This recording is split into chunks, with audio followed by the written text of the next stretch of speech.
Welcome to South Harmon.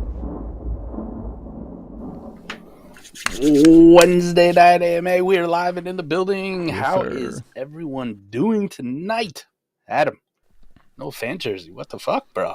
What are you doing? Listen, man. Some people, don't really understand what it is to be a truther, and I just want to let them know what that is today, all right? Listen, you don't just... You should have told me it was Truther night. I would have busted out the Commanders Antonio Gibson jersey. Dude, actually, damn it. That's on me. That would have been a pretty sweet duo.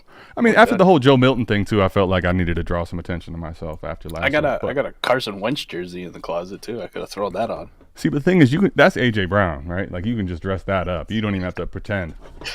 I'll wear it backwards, so the Wentz is in the front. All so you right. can see it. I'll tell you what, if you're interested in, joining me in, look, Noah Fant was awful this year. He was awful for the last 3 years. I've been telling you that he was going to be something. So, listen, I wear my L's just like I wear my dubs. And, Mike, let's talk about potential L's and dubs. Let's lead into the combine. What are you thinking here? Players that, for you, I guess, what I'm looking for is we kind of have feelings and priors for guys, right? We expect them to run slow. If they run kind of slow, we shouldn't be surprised. Vice versa. If they run really fast and we think they're a blazer, shouldn't double count that shit. Is there anyone that you think has more stock to lose or gain going into the combine here this weekend? No, there's quite a few of them, right? We think Tet is a pretty athletic wide receiver, like from the film and from the highlights. But I mean, he's beginning to become a very fun one. Like the range of view on him is crazy wide, honestly. That's a guy who goes into the combine, and I mean, he can make himself a lot of money and really generate a bunch of buzz and hype if he goes out and performs well. But at the same token, he's got a lot to lose, right? Like he goes out and he runs a Keon Coleman 4. All of a sudden, people are going, oh no. We won't really like that, would we? And then at the tight end position, a lot's going to ride on this. I mean, we're not going to get Tyler Warren to work out. Are we surprised that he wasn't going to? Listen, I'll tell you what it was going to be, right? He's invited to the green room. He's going to get high draft capital, and he wasn't going to kill that thing. So, what you know. But, I mean, you got some others. Harold Fannon's production is off the fucking charts, but it's a smaller school. A lot of people don't really know who he is. I imagine in NFL circles they're aware of who he is. But this is also a smaller tight end, right? So, like, the weigh-ins and the height are going to matter a lot for a lot of people. And, for us, Raz snobs, that's going to matter, right? Sure. Like, what does his RAS score look like at the end of the day? Because if he's 235 and runs a 4.6, no one gives a shit, really. Like, I don't give a shit what your production was at Bowling Green. Like, BG, for those that know, BGSTD, all right? We'll start off for y'all that know. STD. BGSTD, Toledo, Ohio. Shout out Harold Fannin, though. Honestly, pretty cool to see Mac stand up. Mike, let me ask you with Tet, okay? We'll start with that. For you, what do you expect? What do you expect him to run? What do you expect him to kind of do? And where are you on the player going into the weekend? I think mid 4.5s would be a good start. 4.54, 4.53, something like that. That'd be nice. That'd be nice for him. Yeah, it would. And then he's gonna have to have the jumping, right? Like we can't come out with no 30-inch vertical here. We need like 35, 36, 37 plus, right? We need that. We need that injected into our veins. You can't be who the fuck was that last year that had like a 22-inch vertical at the wide receiver, and you're like, bro, I might got a 22-inch vertical at me right now. Wait, there was a 22. That is yeah, it was pretty. I'll be honest, I think I missed that. That's not very high. That's not flying, if you will. It's not flying at all. So that'd be a nice range of outcomes. I do think he's got the potential. I mean, there are moments on film, especially when he gets the ball in his hand after the catch. Like, the guy can fucking move, and he's a big, long strider. So you could see something. I don't know if he's going to crack 4.4, like sub 4.4. You know what I mean? Like 4.39, 4.38, which would send the hysteria to the moon. But could you get a mid 4.4 surprise out of him? I think it could happen. It could happen. That'd be a very good time for him. I think he's a guy that I kind of expect him, Mike, if he does well, and he's a lot of it's technique. Let's just call it what it is, too, right? Yeah. But if he's how much you've been training, right? If he's trained up for this, I think he's a guy that could definitely easily get, high 4.4s. I think he can't. He's not a blazer per se, but I think he can move. I really do. So we'll see how he gets out of the blocks.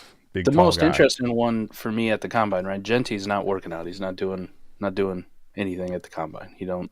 Nor he's should like, he. With what we know today, why would you, right? But the guys after him, from everything I've read, they're working out, right? Caleb's gonna run. Omari's basically gonna run, all I've seen Travion's is that they're all gonna run. Yep. Now here's the thing: if Jeanty's not doing anything to generate any kind of buzz, right? Like he can't hurt himself, but he also can't solidify that I'm fucking him. Like there's a real opportunity for these next group of guys to go out and do something special. Where all of a sudden, even in the Dynasty community, for these people who right now are like, Jeanty's the 101 in Superflex, no fucking questions asked.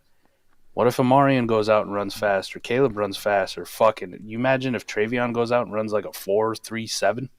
I think measures in at I got him running a 4.38 right now. Book it. 4.38. Holy shit. Trev, let's go. There's going to be some buzz generated around these running backs, and that gap on RB1 is going to shrink fast.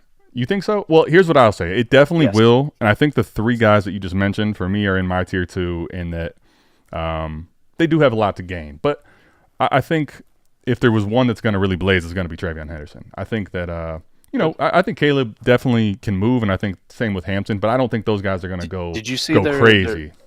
Now, these aren't always the best, right? There's a lot of money to be made on combine props on 40 times every single year. There's a lot of money.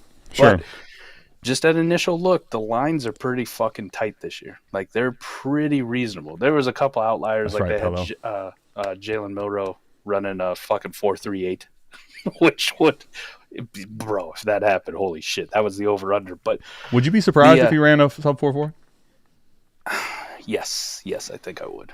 I would be a little bit. At the quarterback position? Not crazy, though. I think he's someone that I wouldn't be shocked if he ran in like the upper 4.4s. Now, there's a big difference between upper 4.4s and, 4.3s, but I'm not going to lie, no matter what his passing is, right? If he were to go out, and he's probably measuring in at 215, 220, like he's a thick boy. Thick, girthy. Real girthy boy. We're right on At that size, imagine if he was a running back, right? And he goes out and he runs a 4.38. Holy Santa Claus shit, right? Yikes. Even if he can't pass all that well most of the time, like that's still somebody in my rookie drafts. I'm like, fuck it, why not? Why not? I just like the idea that Mike has a chance to draft Milroe even if he throws just absolutely abysmal. Which, I mean, what are you doing? It's just a upside play, and why not? Why not Jalen Milroe, who apparently for the last years Alabama Taysom Hill, baby. Right? Let's start it. Alabama Taysom Hill is crazy. That's come on. But I was trying to get to the point. Yeah. Caleb's and Omarion's 40-time lines are 4.45. That's where their over/under set it. I think Caleb can run upper 4.4s, or as long as he runs in that 4.5 range, I think he's doing what I would expect. If he runs sub 4.45, dude, like if those guys get low 4.4s. Yeah, that's going to boost their stock. But here's the thing. I don't know, actually, Mike. I know the agenda, and I know that you have a really good point with a lot of this stuff. But I'm not sure how close they're going to get. I feel like Jeanty is just, for a lot of people, right or wrong, is a guy that's going to go in the top freaking 6. And, like, does Travion Henderson get there? I don't think he does. Now, those guys, Caleb or Marion Hampton, I think have the best chance if they actually ran like a 4.41 or a 4.39. But that would be crazy if those dudes do that. Now, then you might have some real competition in the top 15, 20. Like if Hampton ran a 4.39 or if Caleb Johnson ran a 4.41, shit could get interesting. I would agree. At 225 plus pounds. Dudes, yeah, those 220, 225. I'm interested to see what these guys weigh in and check in at because you never know. You get some surprises. What that score is going to look like. That very high. 99.99. Those 40 times, Adam, put them in elite territory as far as running back lists go. Mm-hmm. Right, running backs to weigh that much and to run that fast. You're talking Saquon. You're talking Jonathan Taylor. You're talking different. Right? Yeah, you're talking a little bit different. You want to go way back in the day? Bo Jackson. Dear God. Like, dude, saying. Mike is ready. And I'll tell you what, I'm here for it too. Mike is ready to listen. You got the combine coming up, exciting things, but let's piss people off first. I love hearing that. I mean, we boosted Trey Benson way the fuck up on his 40 time last year. And that's a dude that can't find a fucking hole. By the way, at all. I don't want to. I don't know. I don't want to be a whole Mr. Negative Energy pessimism. I'm the guy wearing the Noah Fant jersey, for God's sakes. But look at him. That's him right there. But here's what, Mike. This Trey Benson buzz in the dynasty space is a little bit puzzling to me, frankly, right now. I'm not going to name or shame, but yeah, there's a lot of Trey Benson buzz. I don't know if you saw what's his name said that. Now this is hilarious. He prefaces that if Trey Benson makes the leap that he expects him or should make from year 1 to year 2, he views it as they have 2 number 1 running backs there. And okay, sure thing. Well, don't shoot the messenger. I'm just telling you that is coach speak, and then we have some pumping of the Trey Benson shares. So just for what it is. Maybe the crazy thing is, of all the classes, you got fucking 25 potential incoming running backs, right? That we think pretty solidly of at minimum. This is the year you go get that face planner, running back from last year. This is gonna be Let's go, boy. I love this. Let's do it, man. Let's do it. The guy's splitting work with Emery DeMercado. Who? What I'm talking about. DeMercado, baby. Caleb Johnson. I'm excited though, man. I'm excited. Just hypothetically, though, if Trey Benson as a prospect, not with what we know. So not with what we know. If Trey Benson was in this class as a prospect, not good. Where's he slooting in? Tier 3 or 4, probably. I'd have to kind of think about it. Ollie Gordon. Outside of 10, Ollie Gordon. That was fast. I mean, it's also hard to. RJ Harvey. It's Trey impossible Benson. To take out the bias of I know that he didn't do shit this last year, right? Yeah. It's okay. We're good. Pass. I'm trying to think about it without that. I'd still probably have him in my tier 3. I'd probably have him around like RB 8 to 10, frankly. Because he, size speed freak.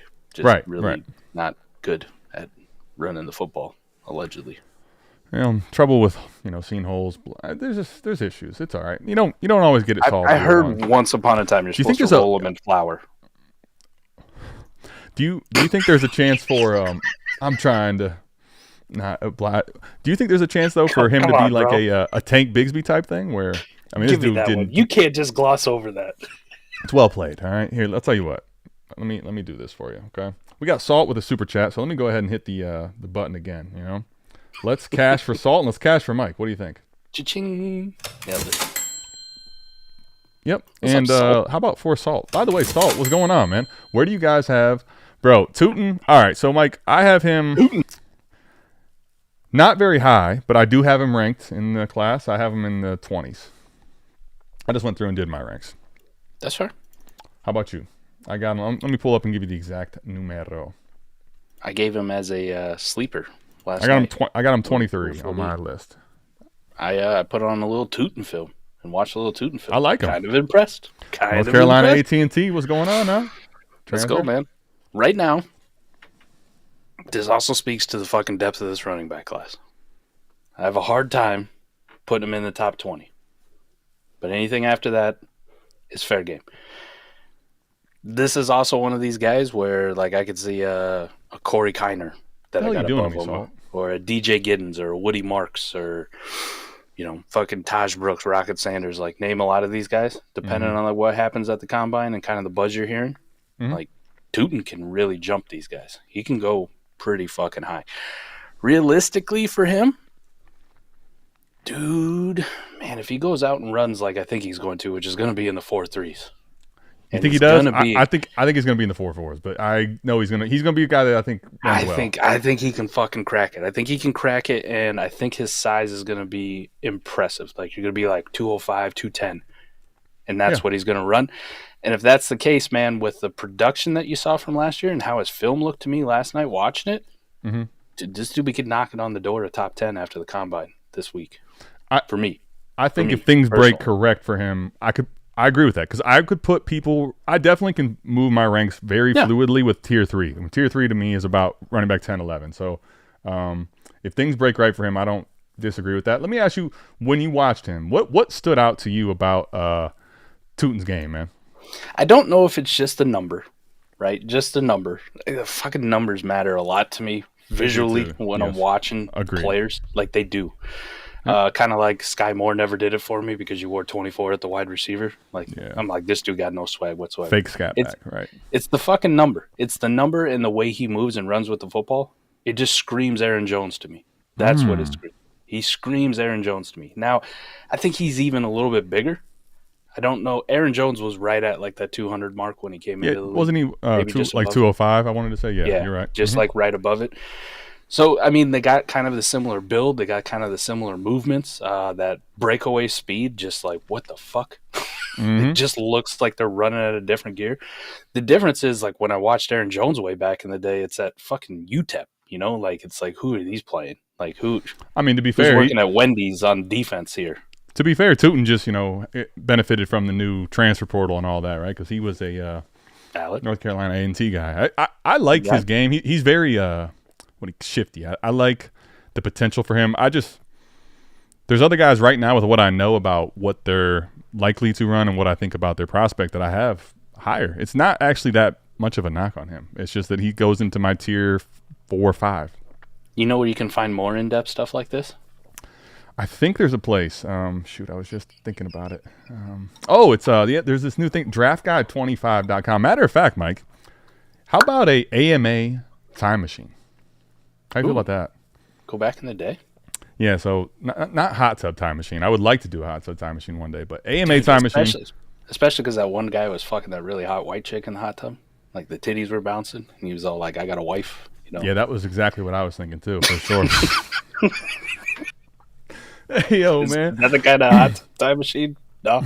I was definitely thinking back in the day on that too. But if we're getting ready to at the end of the week here, do a banging with the tits bouncing, upgrading the draft guide 25, putting some extra pieces into it, if you will, a little bit of titty bouncing. And if you want a chance to go back in time and get the price that is no longer available, $8.99, 7 lucky AMA people will get a chance to get that promo code. So look at you go. Listen, I can only do so much. I try. You're a man of the people. I am. I'm a man of the draft. I'm a man of the combine. I'm sick of you guys telling me that 25 is not okay. All right? 25's got damn good running backs. The best part is I feel like there are a lot of people, if you've been starting to reassemble your team build around what Dynasty right now is, like if you have good wide receivers, you got good quarterbacks, is there a better fucking class right now than all these damn running backs here, Mike? Come on. Get me excited. No, I don't think so. I mean, obviously, you'd love to have 27 right now. Okay, fine. But really good year to have a lot of running backs coming, I think, with a lot of team builds out there. All right, Mike always 27 right now. 27 right now, you're looking at the grand prize is 27 has that 27 has everything that we thought 23 was going to have, but like I want a little more solidified. I want people to name anybody after Ryan Williams and Jeremiah Smith or selfish. Matter of fact, okay, the first person that does in the chat, no looking, you get one of the promo codes. All right, you get one of the promo codes. There you go, nailed it. 27 class, no looking, no Google check, no bullshit. All right, being honorable for once, you shitheads. Here's the best part. Okay. I'm gonna have to fact check by looking at the first. There's a couple names I might know, but Mike, there's the majority. I'll be like, okay, maybe, sure, he could be 27. I'm not sure. Yeah, who the fuck knows? All right. So, Mike, here's what I want to get into today. Outside of this, I think a couple of guys that I'm looking for or wanting to see. DB got to say. Nah, he don't count because I'll tell you what, DB, you can various grades. DB, you can have it for free, but if you want the promo code, I got you, buddy. Just know that, all right? My man. No, so Mike, for me, Damian Martinez is a guy I'm really excited to watch. I think if he runs in those upper 4.4s, even if he runs a roughly 4.5 or below, Mike, I'm ecstatic. I'm already ready to Mike talking horny. I'm kind of that way with ding, ding. Damian Martinez. Yeah, I'm excited, buddy. I think he has a lot to gain potentially. Big back, real girthy, real back. Thick. You scratch my back, I'll scratch yours. Thick ass boy. The funny thing about my back is it's located on my cock. If you know, you know. If you know. All right, let's get Tootin'. We got Tootin' a Super lot of bad, baby. Super bad. Thank you, Mike. Come on, I got you, boss. Thank you, buddy. That was Carson Beck. Jay. He might still be around in 2027. You never know. Damn it, Jay. I guess, does that count? You never know. Sure, Jay. Why not? You can have it. You can have it. Okay, what do you think, Mike? Another one I'm kind of intrigued by is I want to see what RJ Harvey actually weighs in at. Yeah. I mean, the reports are kind of wild with him all year. I've seen what his weight is, much variance with his weight. I've seen like 12 to 15 pounds different. What could be 200, could be 215. I've seen like 195. I've seen almost 220. Jesus. I'm like, what the hell? That's like Rashad Bateman. That's like the whole Rashad Bateman thing, right? We thought we were getting this. There we go. We got a winner finally. I'll accept that one. Right? It's not DB. This is in. You got it, buddy. You've got it. Except for there's no confidence. There's no confidence in it. There's a fucking question mark. Midget unicorn. To be fair, I think that's about the spelling. But hey, I'm not. Okay. I'm midget. I got you. All right. Don't say I never did anything for you. All right. I got your back. Dynasty Daddy's in the building. What's going on? Jeremy and what did we had a question I thought in here that was kind of funny. Maybe not. Oh, here we go. Okay. Question from Billy Squibb. And then we're going to get into a pretty fun segment here. A couple of them, actually. Question for the chat. Y'all think that Cup and Ridley could fetch a 25-second and 27 first in a one quarterback start 10? I think in a one quarterback, maybe you got a better chance. I think in a one quarterback, you got a chance, right? Because it's one QB, and those aren't real leagues. We don't discriminate here, but if we do, it's for one quarterback. DB, anything speaking of the draft guide, man, that made me laugh so hard when DB was like, Mikey, you got to update your one QB rookie rankings in the draft guide. Hey, fuck I do. Barry? You know who I am? Barry, are you going to come down from fucking Canada and make me? Because I'm never doing it, all right? I just looked at my wrist. I don't have time today. Never. I looked at my wrist. I got time today. Shout out to, if you know, you know. Mike's favorite still. Is it still your favorite rapper? Moneybag? Yeah. Oh, yeah. I mean, Kendrick with the Rise Kendrick song. That's fair. And then Fizz just sent me something today. It's like a fucking full soccer stadium somewhere in Europe or Brazil or wherever the fuck they play a lot of soccer. Somewhere not in our country, sure, yeah. Wherever they take that shit way too seriously, like they really love that stuff. They love, 0-0 ties or whatever they're into. But anyways, it was just a cool thing. The crowd had spelled out not like us, and I'm talking like a crowd of 65, 70,000 people. I was like, God damn. They put some effort into that. Yeah, that definitely wasn't here in the States. A lot of times we'll end up messing that up. It won't come out. It was right someplace they probably don't speak a whole lot of English either. Proper spelling of not like us. Major props. To be fair, give you a little if basically everywhere besides us they adapt and they speak, at least a second or a third language. We just don't really do that. I'm really starting to feel bad baby too, She's making a comeback. I like this. Cash me outside. How about that? I got to be really careful with the questions that I ask. I always remember too late in the show, are you sure you want to ask this question? It will get answered, because it will get answered, my friend. Mike, yes, it will. Okay, I want to do a little exercise here.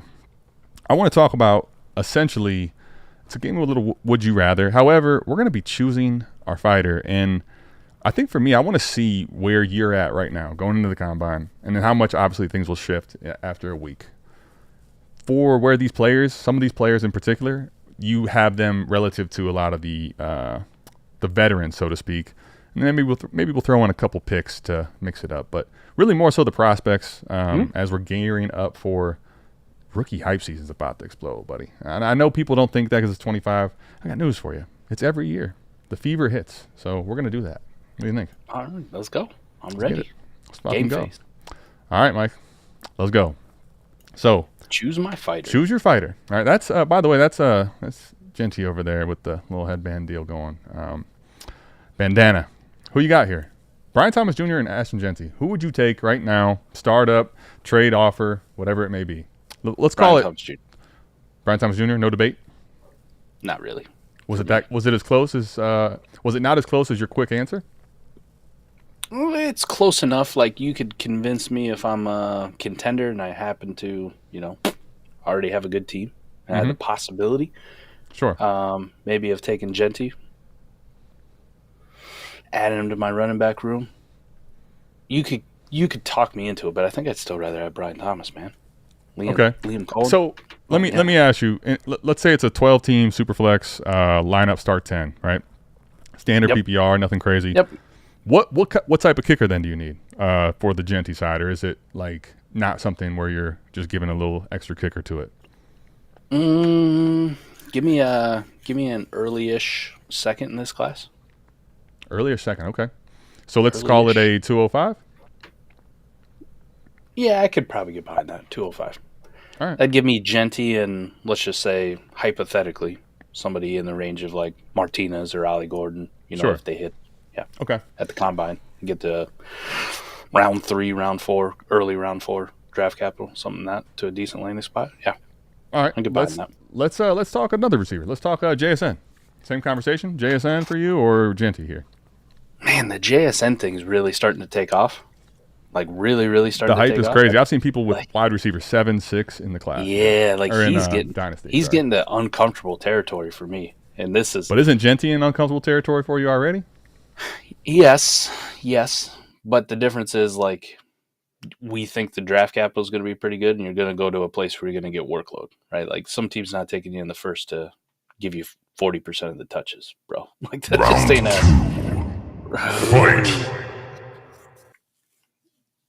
God, this is like a 50-50 toss-up. I think I'm going to go with Jeanty, though. I think I'll go with Jeanty here. Okay. So then, basically, I'll give you the same question prior. BTJ and JSN, are they not the same tier for you then? Is that kind of what we established there? All right. Okay. Now, this is just for the sake of having some fun. But super flex. Can I get a Brock Purdy share in here? Any chance? No. No, Okay. thanks. I just know quarterbacks kind of have a fond place in your heart, but I didn't think it'd be that way. All right, let's talk tight end premium. Let's talk heavy tight end premium. Big face, Brock Bowers. Let's talk 1.7. Let's talk 2 tight end premium for the sake of trying to make it a discussion. Brock Bowers, and then I trade him. Okay, that's fair. What if it's a 1.5? Let's call it right now. Brock Bowers, and then I trade him. Okay. Let's say it's a league where it's a bunch of us, bunch of shitheads. Does that change anything for you? Yeah, that changes a fuck ton because people would be like, I know what you're trying to do, Mike. Go fuck yourself. Mike, you can go get bent, all right? Okay. Kiss my ass. All right, that's fair because honestly, I think that's a big context thing, right? Knowing who you play with, and I mean, I'd love to be in a league where I could trade Brock Bowers for the 8th overall player in Dynasty, but I don't think right now I'm in that many of them. Maybe a couple. That is a very unflattering picture of Mr. Brock Bowers, too. Like, do you think I did that on purpose? I think you did. I don't think I did. All right. How close is this combo? How close is this combo? This combo is very fucking close, but I'm on an island on this one. This is a lot of heart play. This is like where I was at with Saquon when he signed with the Eagles. Like, listen, we'll get there. Your process play is Jeanty for all you normies out there, but this is a close combo. Well, let's do the conversation the right way. If I am currently with Caleb Johnson, and I want to up tier, right? Let's say I'm the one that wants to up tier. Okay. I probably found the right place to be shopping at if I'm at You found a the great Iowa place. Michael store. Now, what is it? If I give you Caleb Johnson in the 203, 204 in this class, you telling me good? I'm done. Yep. Here you go, Adam. Does that matter if it's lineup start 9, start 10, 11, 12, or is it just No, sir. process period done? You make it a best ball league, it's even more easy for me to hit that button. I think best ball, I would agree, especially because you just load up on 2 running backs in this class. Not that I don't think Jeanty's going to be good, but shit, what if Caleb's really good? And what if anybody I hit on in the second round, whether they're good or not, has a little bit of value bump? Let's talk like for you now, because you're not the Caleb Johnson stan, Sure. Iowa fan. Listen, what does it take for I can be on you? trial. What does it come to you to come off your Jeanty for Caleb Johnson? I think for me, I'm right now, because of the way that the community has the view and where I've seen just the Jeanty right now, Mike, for everybody wanting to know, is running back 3 on Key Trade Cut. I think there's a chance that Jeanty is just in this godlike value tier, Mike, without having to do anything, and he's not going to do anything for a while. So I think I'm probably wanting a first, honestly, and I don't think I'll get that in most case scenarios until closer to the draft. I think that's the reality with him. If it's a late first in this class, if it's a late first or a team that's really good even in 26 or 27, you just give me what looks like a first, I'm in. Now, as far as players go, I'd probably be a little more picky there too, right? Guy that's in the typical late first range, maybe. Just depends on the league. Like, I don't want to take an aging receiver right now that I basically have to hold that's kind of teetering on a first or a second value. You want that liquidity. Kicker. You want right. the potential value bump. Yeah, correct. Like, I get it. And I would say even that, like, I know where you're coming from on that one. And most of the people in this chat are probably going to tell you that's still too light. Too light. Right? I kind of agree, and I want to hear, before, I want to hear. Finish him. Tell us what we need to know. How much is the difference? What's the gap here? They're going to say like 105, 106. Like they're going to need something else in that range. Brady, if you gave, so for example, I just want to give clarity because that will very likely give you a chance to get Caleb and Omarion or Caleb and Travion. You give me both those. I'm taking the 2 for 1. If it's 2 of the guys that are in my tier 2 right now, which that would likely be, I'm in. Easy in. They're definitely going to be in that range, right? Because it's the 101, right? It's the holy grail. Got to add a first plus onto KJ. So Dewey, there you go. Give me a little. What's that extra plus? So we're talking. Let's say we're right now, for the sake of argument, the 112 on Caleb's side, right now in this class. What's the plus look like? Keep it real, man. Don't be bullshitting. All right. Yeah, no bullshitting. No capping. I don't want to go on another soapbox moment like 4D last night. I wouldn't be opposed to it. I don't get privy to those. I'd love to have a Mike soapbox opportunity. You know, this is as close as we'll get. I got fired up because most of the big time analysts in the Dynasty space are full of shit. Like they're full of shit. I tell you for a matter of fact. I've played in leagues with these fucking people, and they'll come out and they'll tell you out of one side of their mouth how I need this. I need exactly this in order to move them, and you send them exactly that, and then it's like, well, it was close, but the thing was, I didn't say it exactly that way. This isn't quite what I was discussing. I'm fucking telling you, like, I'm not going to put names on this because I know Mike just destroyed someone's prayers and soul not that long ago, a week ago, right? But I'll say what's really crazy is there's a place that had a player literally from a month time, Mike. It was on one of their must sell videos, and then now is in a must buy video. And they're like saying how, the market's just already changed so much on this player. Now, I'm sure that it has, but like, come on, man. You peddling out like must buy and must sell videos where the same player is on both of them within the off season? And nothing's really happened. I mean, right? Now listen, like there's a threading of the needle, but it's just we're stretching way too fucking far here, guys. Sorry. Usually the highlight of that too, like that scenario, Adam too, is like so much has changed in the last month, and like you go to like a keep. Well, I told you it was going to change. I knew it was going to, but it changed quicker than I thought. They moved like one spot. Dear God. KJ plus 108, 109. Okay, so you're saying you just want a earlier first. That's not crazy though, honestly. I think this is a fair ask right now. Dewey. Good. Now, here, okay. This is, I think, what people are trying to hit you with in the teeth, and I think maybe there's people out there that'll pay it though, Mike. Maybe there are. I'm guessing it's not. I think because it's the 112 in a future first, right? You know what people like to do with the future first? They say it's a 112 next year. Especially you give me Jeanty. Come on. Mm-hmm. Yeah, it's 112 next year too, man. Jeanty's going to win my whole fucking league for me by himself. I'll tell you what, He's going to have a Saquon Barkley level rookie year right out the gate, boy. Dewey, when we get in a league together, can I get your 27 first? And this will make it happen, buddy. I'll reach. I'll go ahead and do the reach around. Make sure I get Jeanty for you, Because you really want to draft Dylan Raiola. Yes, and I really want Dewey's 20. I really want Dewey's 27 first, Question mark. All right. I'm in a startup where Jeanty went before Lamb. People are I'm telling you, now that is a little bit that's salty, that's spicy. Let's pivot. Let's talk real quick before CD. Let's talk Ladster. A little Lad McConkey action. Woo! Now the Lad hype is holy shit, getting up there. JSN and Lad are kind of similar combos, but I feel like we should have it. They are similar combos. I'll go with Jeanty here, but I understand the Lad thing, just like the JSN thing.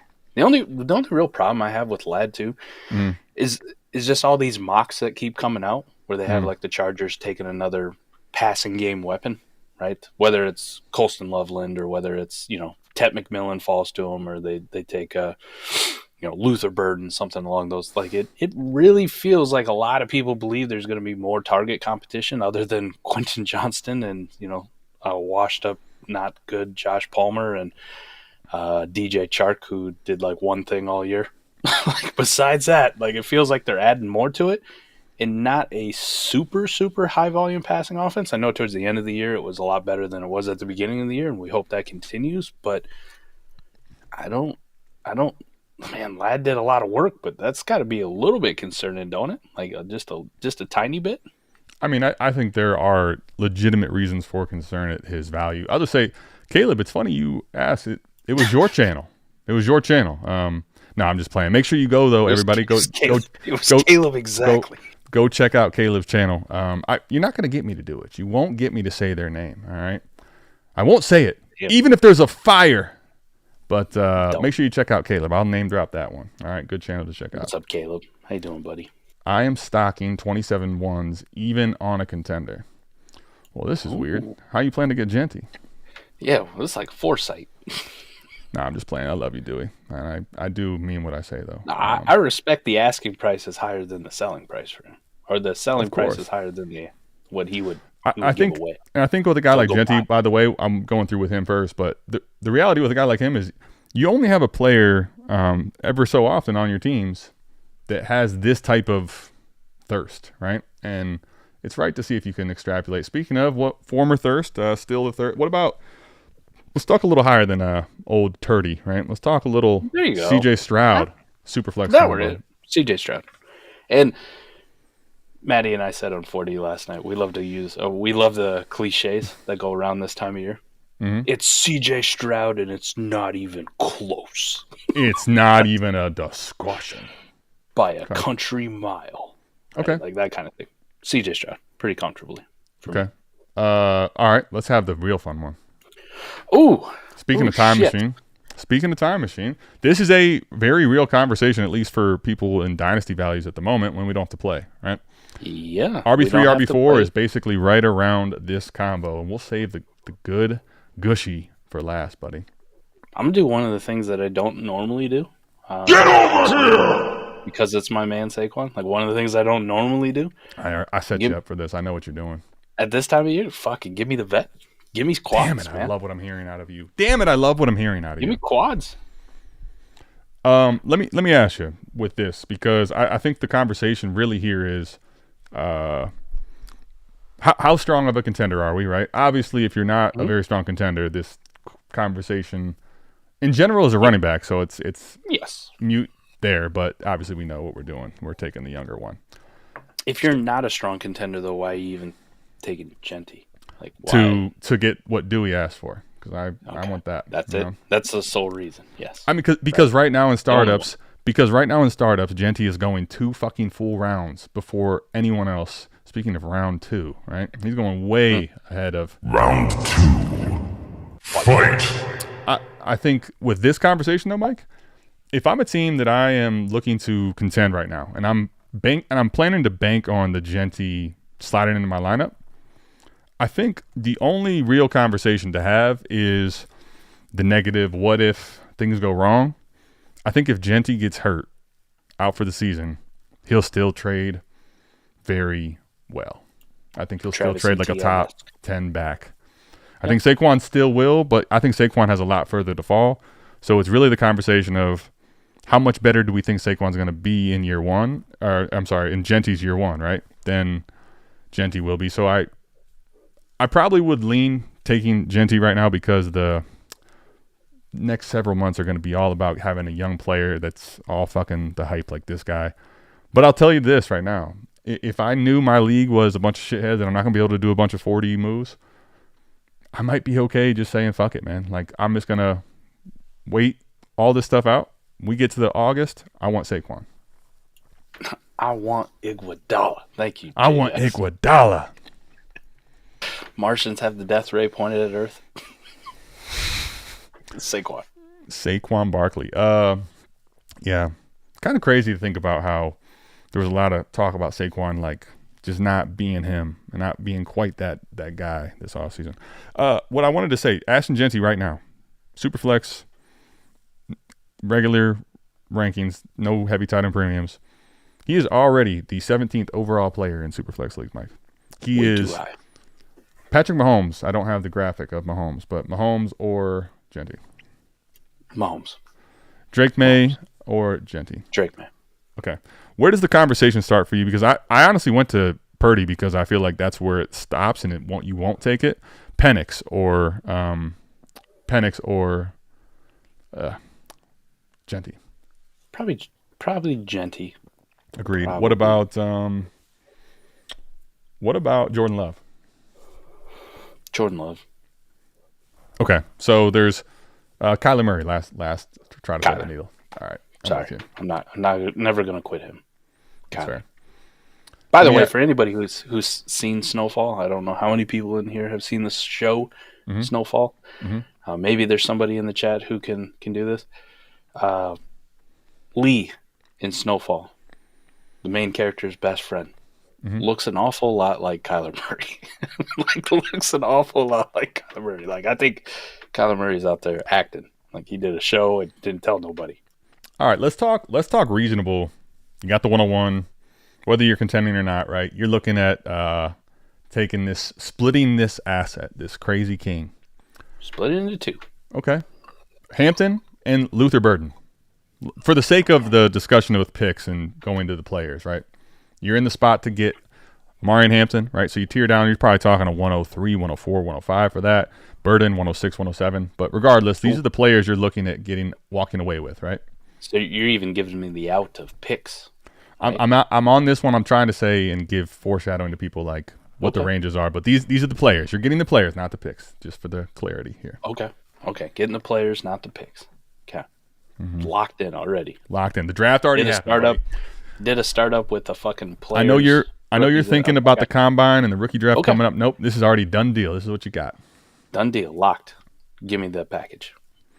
I thought you might say so, but for those that were wondering, you would prefer the picks, though, correct? Definitely. Even more so.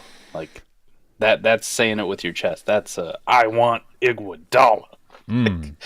That's that type of conviction. This one's like, yeah, the picks. Right? Okay. Let's have the conversation of no running back. Ooh, even better. Thank you.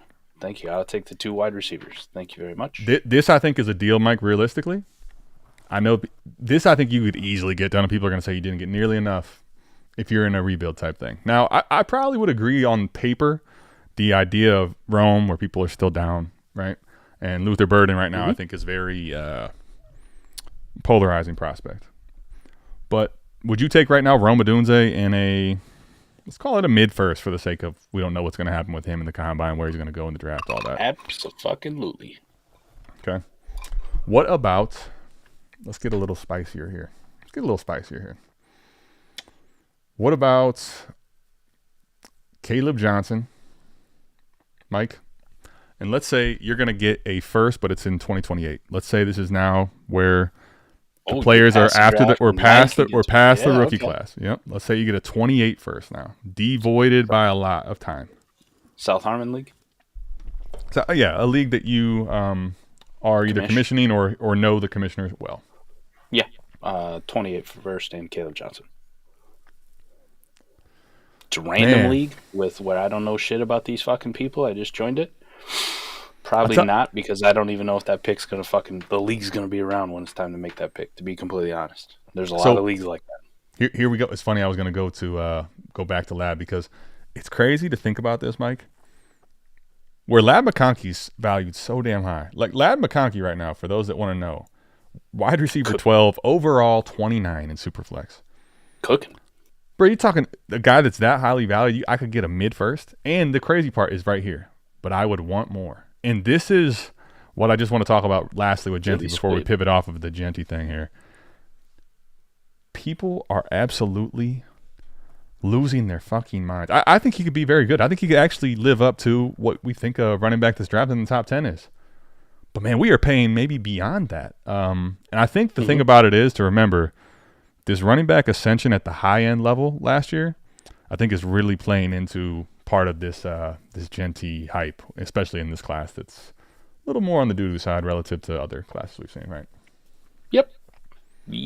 It's not really a good sign when your de facto 101's a running back in the rookie class in Superflex leagues. That's not a good starting point, people. The only thing worse would be if the de facto 101 was a tight end. Like, oh shit. Yeah. We cooked. Damn it, Mike.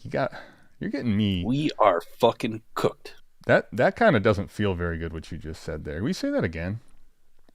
The only thing worse than a running back being the de facto 101 in a rookie class at this point in the year is if a tight end is 101.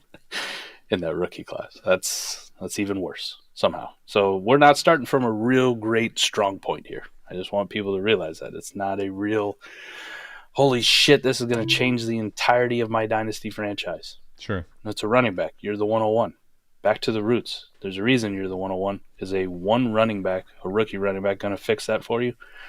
No, probably not. Okay. Cam Ward. What's the... All right, you're taking it straight up, and I was going to let you get there, so I'm glad you did anyway. You're taking him 101 ahead of Jeanty in just any league right now. As it stands right now, no bullshit. This isn't me fucking putting a tweet out there for engagement that I don't fucking believe. If we had a draft right now where I had to pick rookie players immediately, whether it's a rookie draft that we're psychotic enough to do and fucking before the combine happens, which that could be fun. We should do one of those. Or we're doing a startup with actual player names in it right now. Or this is a C2C league, right? Like, we forget that C2C leagues exist. So these kind of trades, like the rookies are already on your fucking team. You give me the opportunity to get Cam Ward or Ashton Jeanty right now, it's Cam Ward. Okay, so I will say this. I don't doubt, because if you do, you should go look at receipts of last year. While Jaden Daniels right now is the clear, easy, not even a discussion, you're bleeding value by taking him at the 101 based on just overall conversations of where players were going, right? And you did it, no questions asked. I'm not saying you won't do it, but I think right now there's no doubt in almost anybody's mind as far as the overall market standpoint. What's the difference in the market right now? Everybody in the chat, I want to know this. What is the plus right now? Speaking of Cam Ward and Jeanty, one person I saw that I also submitted to you for dumbest tweet of the fucking week. Yeah, I'm working on getting that pulled. I got your segment coming. We're good. The dumbest fucking tweet of the week. Not this part, right? But he had Jeanty 101. I think Cam Ward was like 8 or 9, something in that range. That's a big chasm. There's a lot of flour needs to find that hole. Will you Well, never mind. I got to stop asking the questions I don't want to ask. What do you think the market, everybody here, what do you guys think the market is saying the difference would be? Like, whether it's 102 or 103 or 104, forget that. Let's just say it's Cam Ward. What do you think the plus is to go get Jeanty from Cam right now? Ooh, that's got to be big.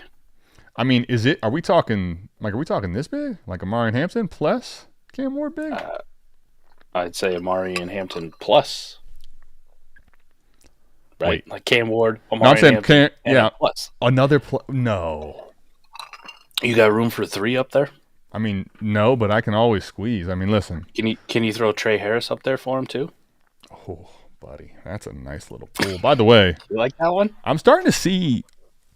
I thought here I'm thinking, excited, like, all right, Trey Harris is going to be a guy I think I can get a lot of shares of. And I'm not saying I won't, but I'm seeing a lot more in and hype around Trey Harris than I was hoping for this time right now. Frankly. Yeah, God damn it, Derek. D-Bro out there. Well, D-Bro's the big one, right? The big fish that just... He's a living legend. I'm seeing him on every channel I've ever watched in Dynasty. It's just like, D-Bro's just, king of the fucking hill right now. And what's he doing? Giving away all my spoilers. Damn it. Yeah, well, we don't have to worry about him popping in live tonight because I'm pretty sure he's in Indianapolis at the Combine. Yeah. Is that... You say that like it's a good thing. I would be perfectly fine with D-Bro hopping in. I love when he comes in here, but he's not going to give away any of our secrets right now, immediately. Oh, fair. He doesn't have that opportunity. You bite your tongue, D-Bro. Partying it up in Indianapolis right now. D-Bro, I want to party it up with you one day, Yeah, we tried. Kept ducking me. I'm dodging, ghosting. Well, okay. I'll put Trey Harris up. What is your come on.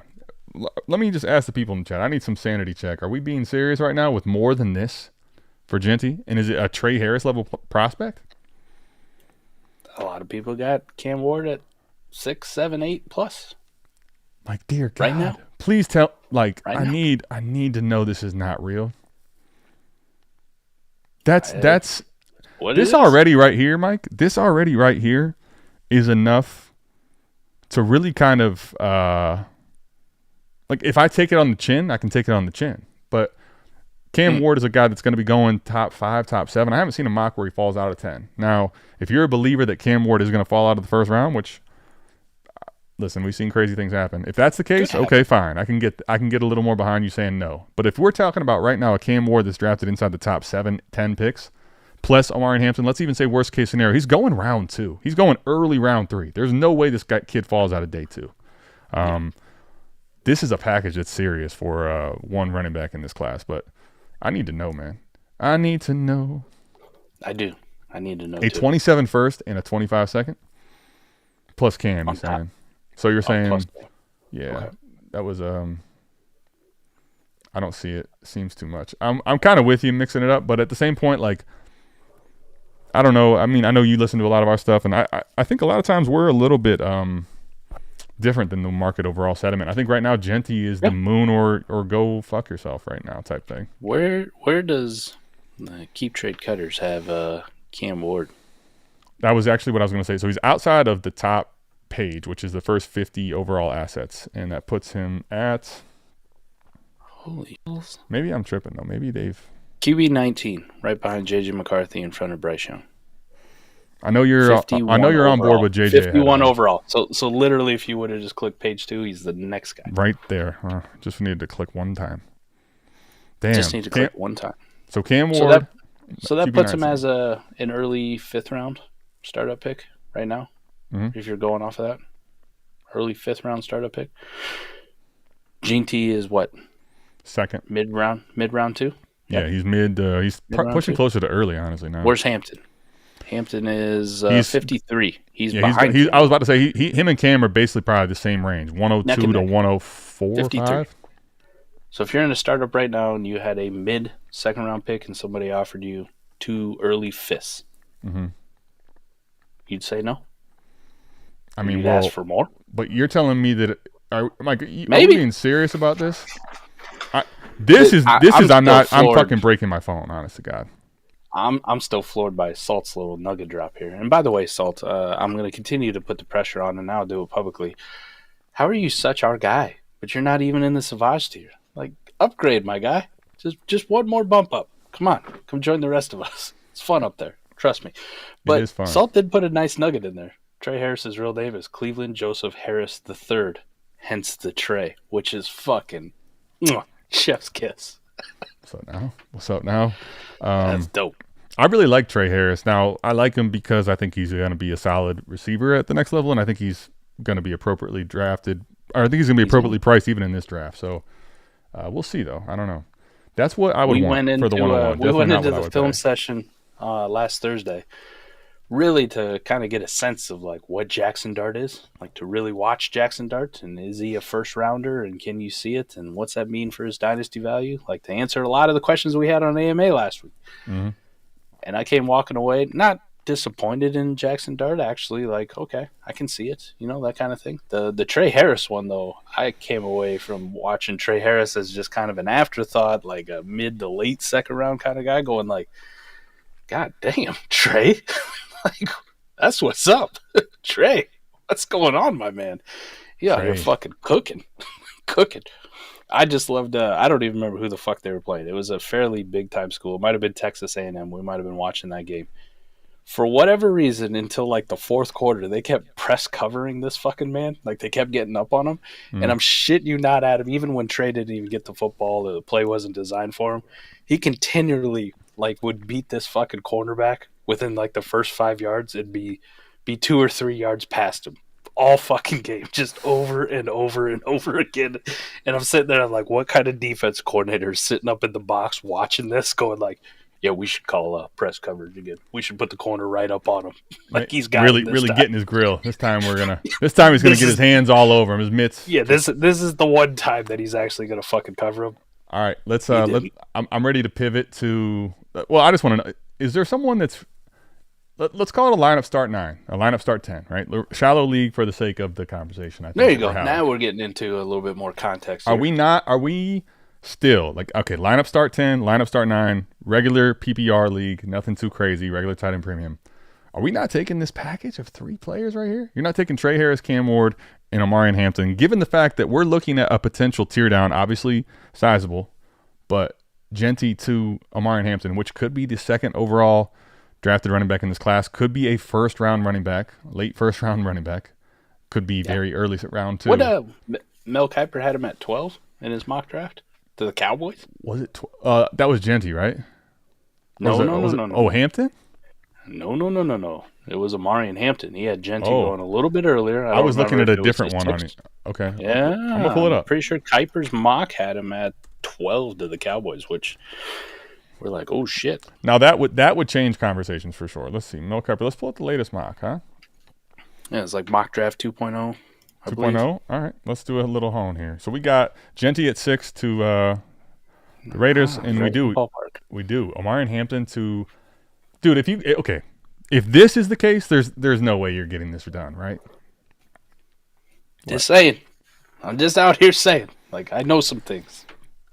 Well, listen, Mel Kiper has pissed off as many people as Mike has, and that is saying something, right? He has done his fair share of pissing people off in the evaluation process, and I think that would be crazy. I'm not saying it's gospel, but like to see a guy who gets paid for a living to do this, like, and been around a while. Let's be honest, he's a little more than paid for a living. This guy has been one of the people that everyone talks about for the draft for how many years now? Speaking of that, man, with Mel Kiper, let's give him his flowers here. Whether you think he's right or wrong or he's wildly inaccurate, it doesn't matter. He's a personality. I will say this: if it's not for Mel Kiper, you and I are not sitting here today doing this, talking to these people. Sure, right? Because Mel Kiper is one of those people who brought hype and ability to rookies in the NFL draft, right? Which is the precursor to us doing dynasty leagues, like doing dynasty fantasy football. So Mel Kiper inadvertently paved the way for you and I to be sitting here right now. Well, listen, talking. I want to talk bigger. I want to talk. I want to talk. What's the difference here now? Okay, but wait, that's fine. You're obviously, I think everyone here was ready for you to say that. Okay, but getting me fired up. Well, I mean, if you think I wasn't planning to get you fired up, I don't know what is right now. Jahmyr Gibbs going in the late part of the first round, and Jeanty going in the mid to late part of the second round. Running back 1 versus running back 3, 4, 5, whatever you in that range, right? What is the difference here? What are we really looking at the difference from Gibbs, I got Gibbs. Somebody wants to give me Jeanty. What am I asking for? Exactly. What is the plus to come up to the big boy table now? In this class, 107-ish. I prefer a 26 or 27 first from a team who's kind of fucking stupid, to be honest. Right? Like, that is actually the move I'd rather have. Which, if they're coming to me trying to trade me their Jahmyr Gibbs for, or whatever. Like, they're like, I'm a Jahmyr Gibbs away. And I look at their team and I go, not really, buddy. But so, Simon, like, are you saying... I'm going to ask for the 26 or 27. Sorry, Simon. So, are you saying you're not in any leagues where you'd be able to get that type of a haul back? I do think that 3-player haul might have been a little bit excessive. But let's say, I think that very well could look like, though, the 104, the 105, and the 205. And I'm curious to see if people... Like, I do think, and I'm curious, Simon, if this is the case for you in your leagues, I think the 104 and 105 or the 103 and the 105, I don't think people are really even batting an eye at that. But maybe the early second and a guy like Trey Harris now makes it a little bit excessive. That's probably right. Like, they go 2 mid-ish first, mid to early first. Once you tack on the second, they go get the fuck out of here. Yeah, they're like, all right, now you're being a dick. Now you're being an asshole. Yeah. So what is the difference here for you? For you to go take Jeanty here? A pretty decent first too. Like, I'm not taking the 112. I'm not taking the 111. Okay, let's say, Mike, what if it's the spot where it's like the 110 and sitting there is a late second round drafted Travion Henderson or a late third or early third round drafted Travion Henderson and Jeanty? No? Okay. No. What if it's a first round drafted Jackson Dart and Jeanty? There you go. There's the kicker. Okay. And that realistically, if it's a first round drafted Dart, is going to be probably a 106 to 107, frankly, right? Yep. I think here, like, I'll be honest, I definitely want Gibbs, and it's not super close. But I do think the conversation will be, like, if it exists, I'm probably going to be willing to tear down to Jeanty because I'm telling you why. I'm double dipping, buddy. I'm bam, I'm going to go from Gibbs to Hampton or to someone else that, listen, he's not Gibbs, right? But I'm getting the tier down king times 2, my friend. Oh, you're doing multiple tiers. You're going from Gibbs I'm just to flipping Jeanty right now. Caleb or Amarian plus. Yes, because I think people are going to see me tear off of Gibbs, right? And they're going to be very interested in coming to get Jeanty. Well, here, come get him. Like, if I can go from Gibbs to tier down to Jeanty, and I'm getting let's call it even a late first. So let's say I go from Gibbs to Jeanty and I get the Travion Henderson piece. All right. Okay. And let's say now, not just that, but I'm going from that trade where I take now Jeanty and I trade down. Let's say I get, like we had up on the screen, let's just say it's Cam Ward and Amarian Hampton. Mike, would you rather have Gibbs or Cam Ward, Amarian Hampton, and Travion Henderson?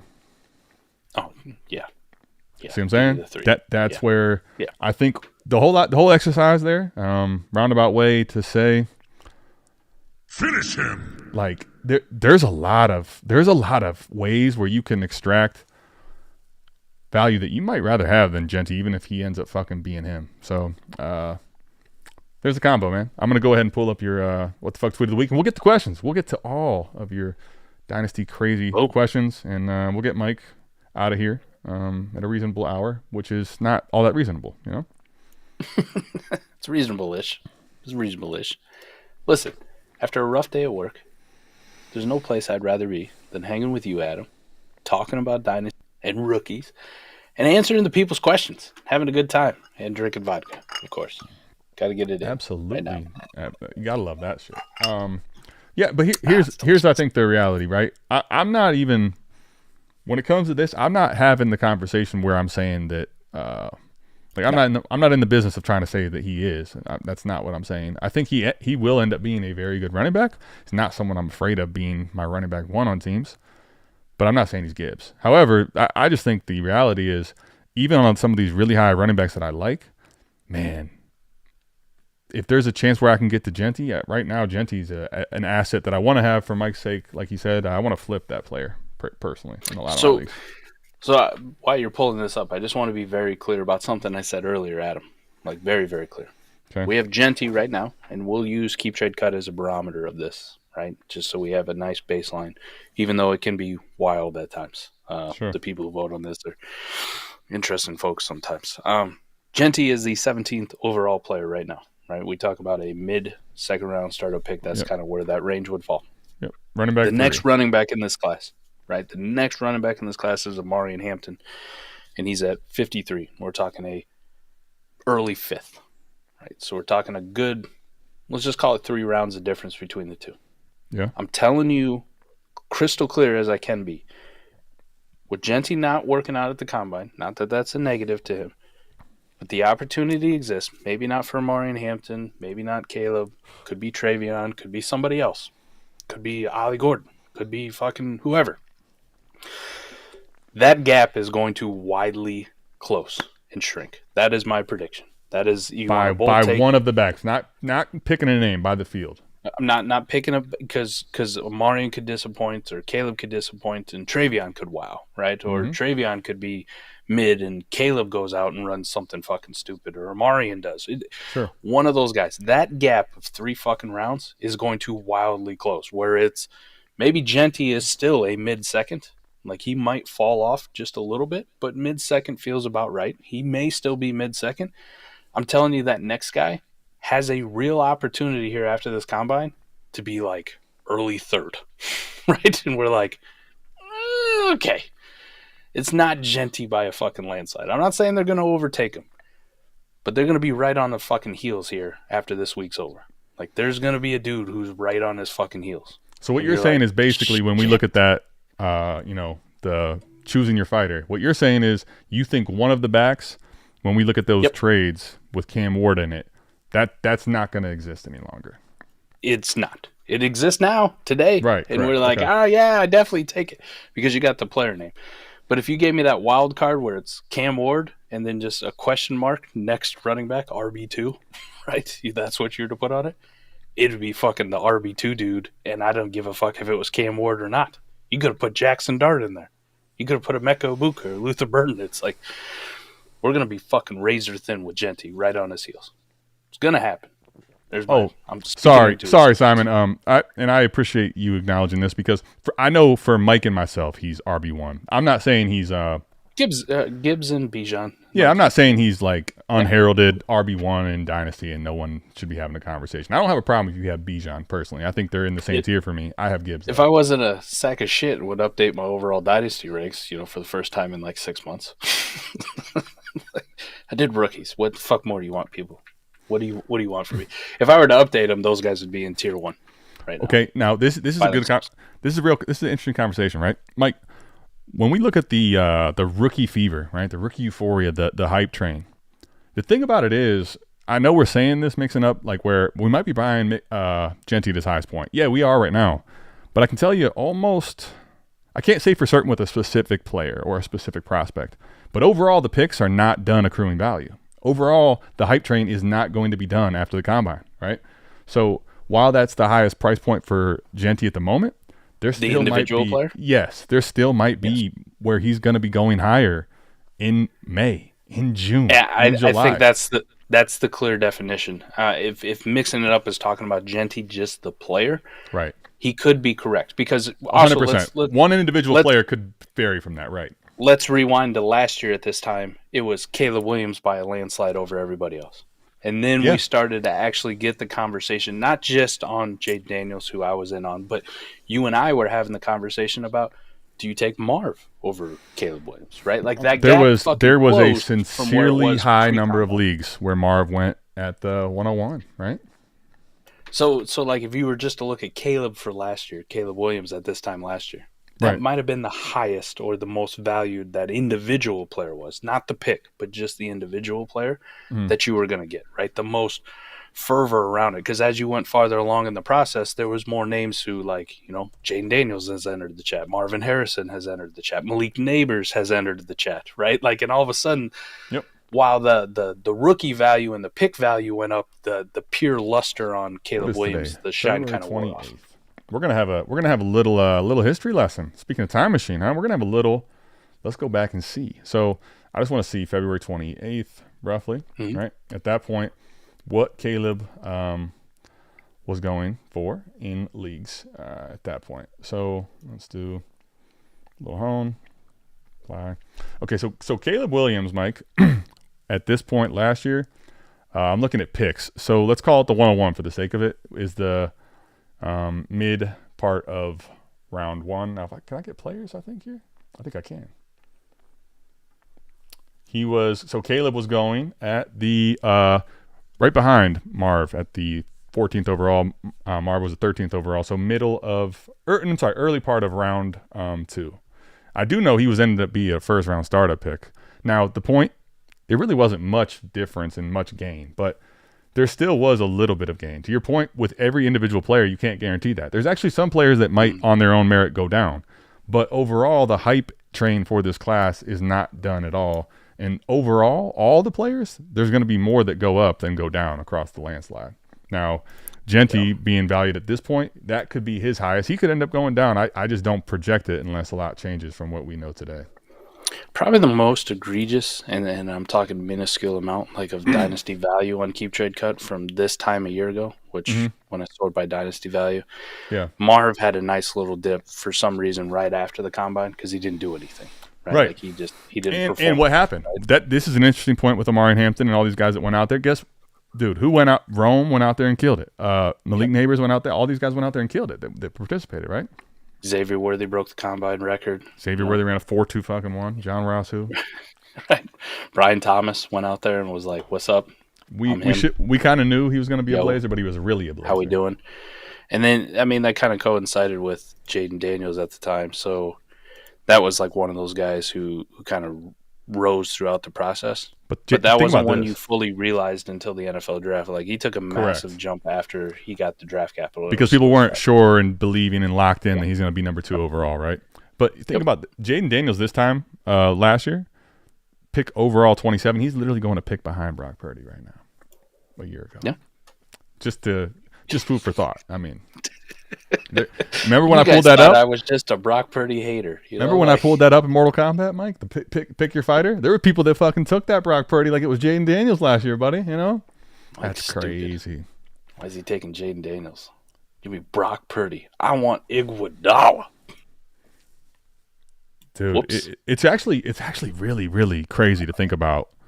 So, okay, let's have a conversation. I wanted to do it. I couldn't find the asset. Real quickly here. Breece Hall. What's the difference between Breece Hall and Jeanty? Ooh. A lot of similarities between the two, right? Headlined the shittier class at except the time. For one's got a nice little reset of the age at the running back, right? One's got a reset of the age, and, we think he's going to a situation that's better than what the Jets have, but it could be just as shitty as the Jets.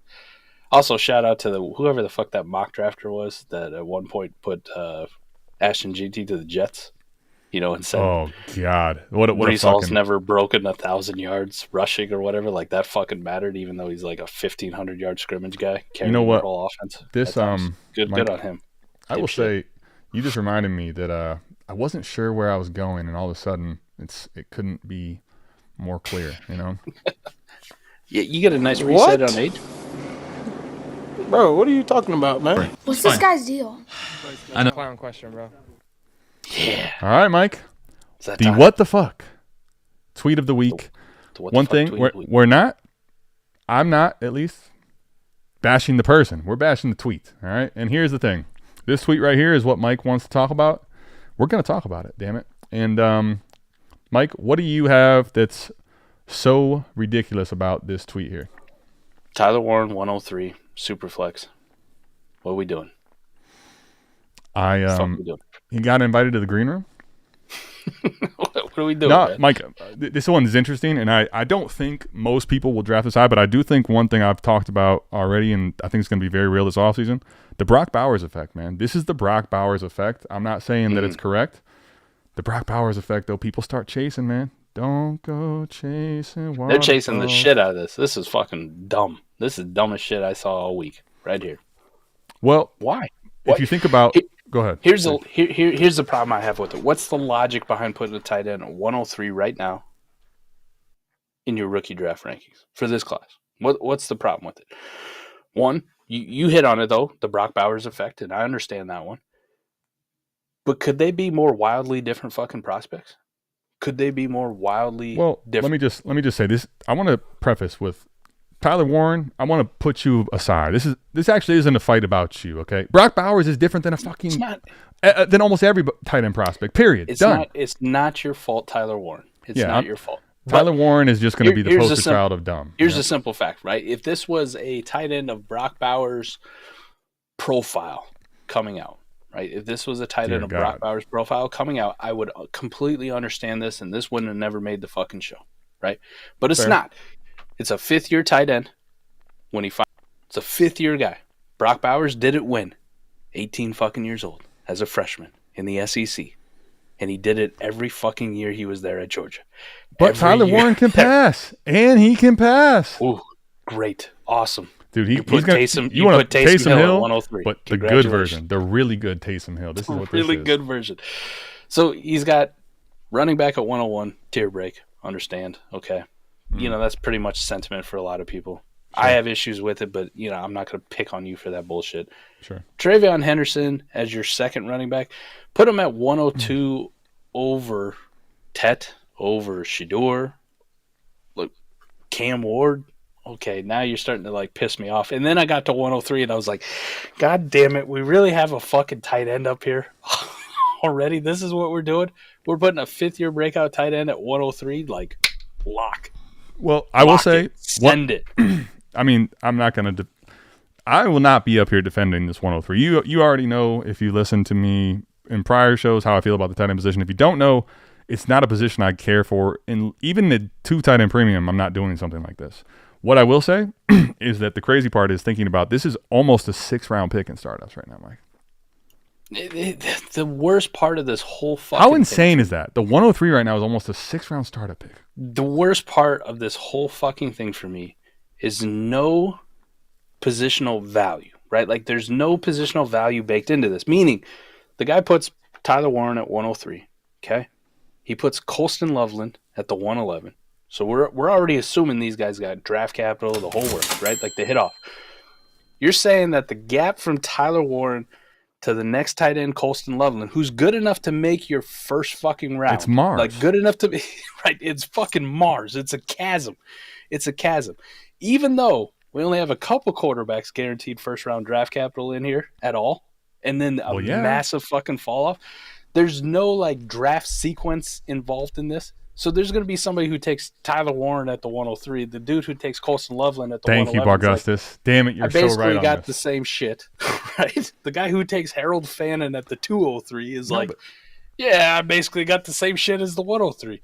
You know who wins? The dude who took Cam Ward or Shedeur fucking Sanders 107 or 108. It's like, good luck to the rest of you fucking shitbirds. Like, listen, I will say, I hear you.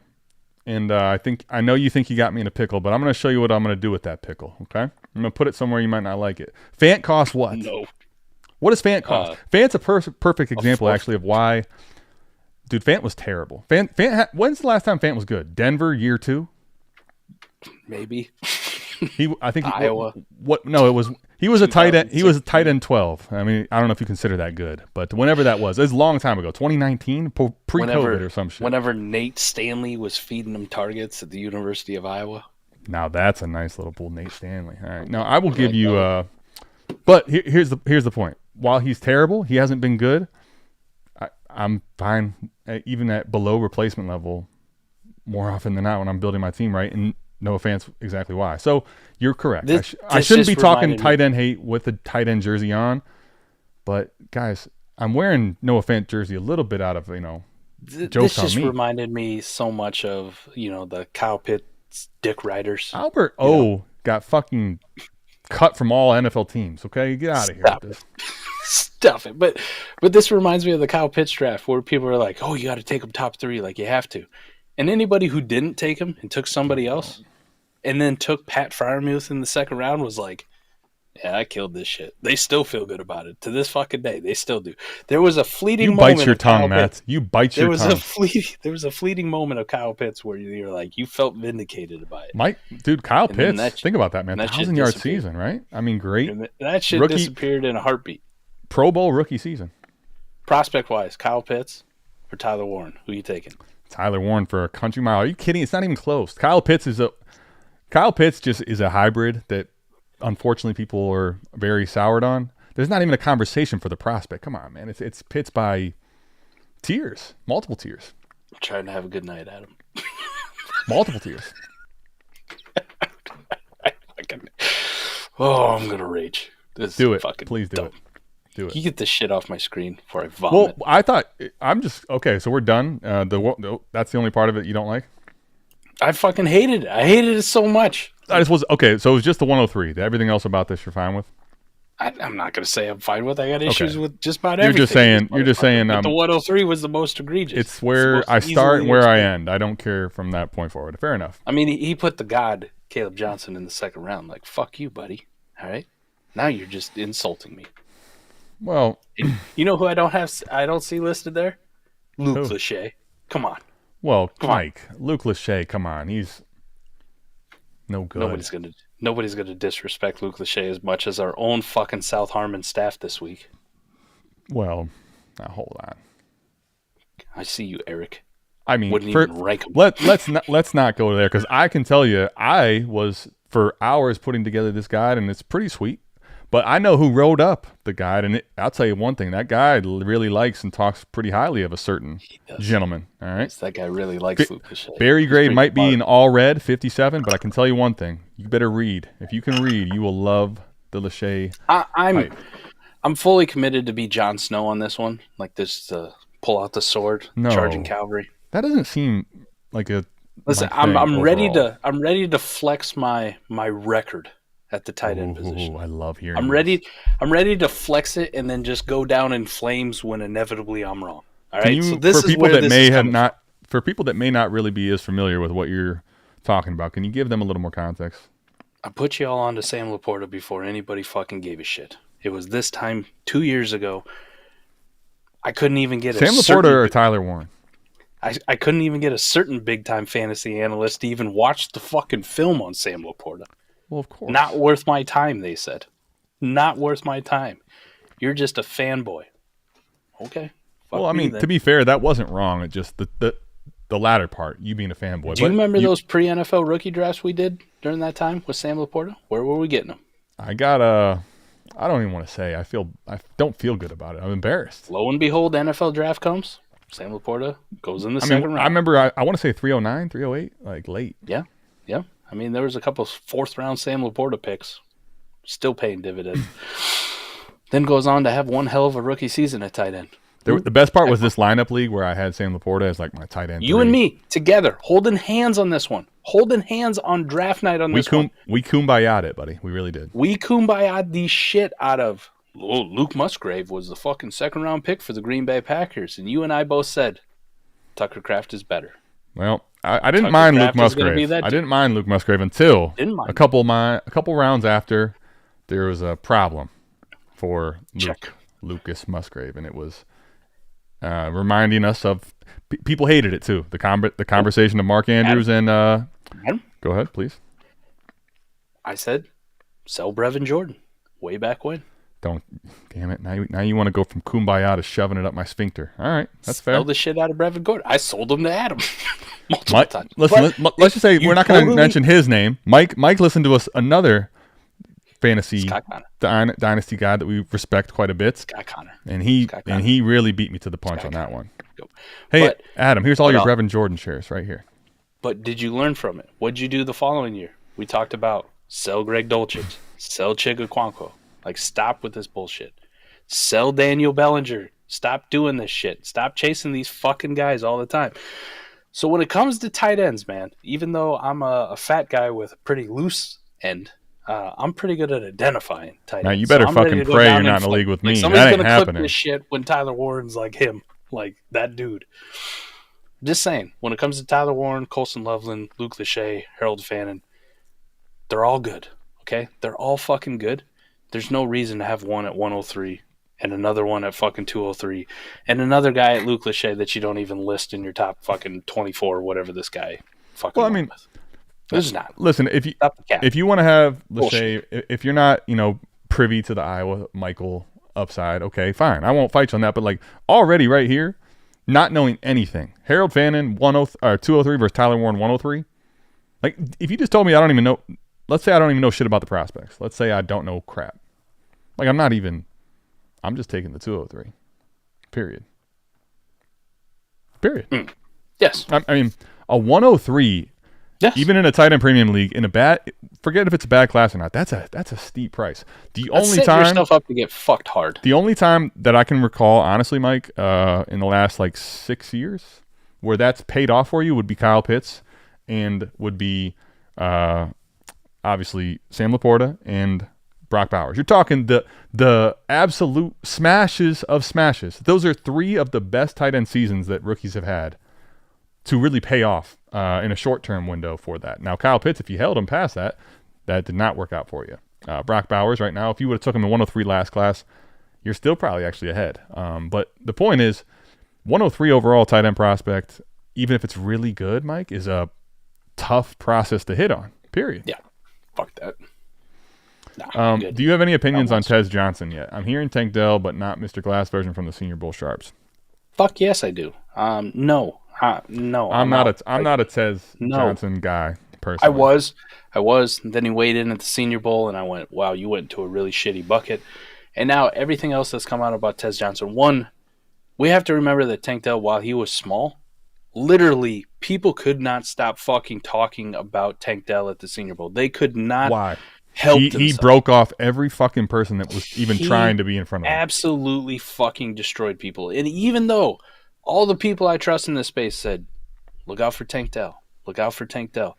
Even when he got drafted and people went, all the news came out about, CJ Stroud basically told him, I need Tank Dell. This is what I want. Yeah. Even through all of that, I still wasn't a Tank Dell truther until it actually fucking happened.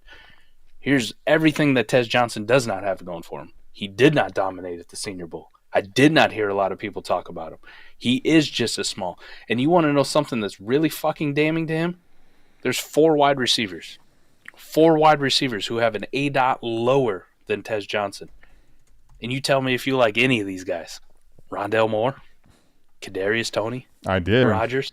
I learned from a lot of these players. Malachi Corley. Tank Dell's ADOT his final year was 4 fucking yards higher than Tez Johnson. 4 fucking yards. So a lot of this Oregon offense was just built upon, let's throw him some fucking bubble screens. Let's get him on a crosser. This is all he can do. Which would explain why when he went to the Senior Bowl, he wasn't breaking cats off left and fucking right running routes and one-on-ones. It just doesn't happen. Yeah. So you're small.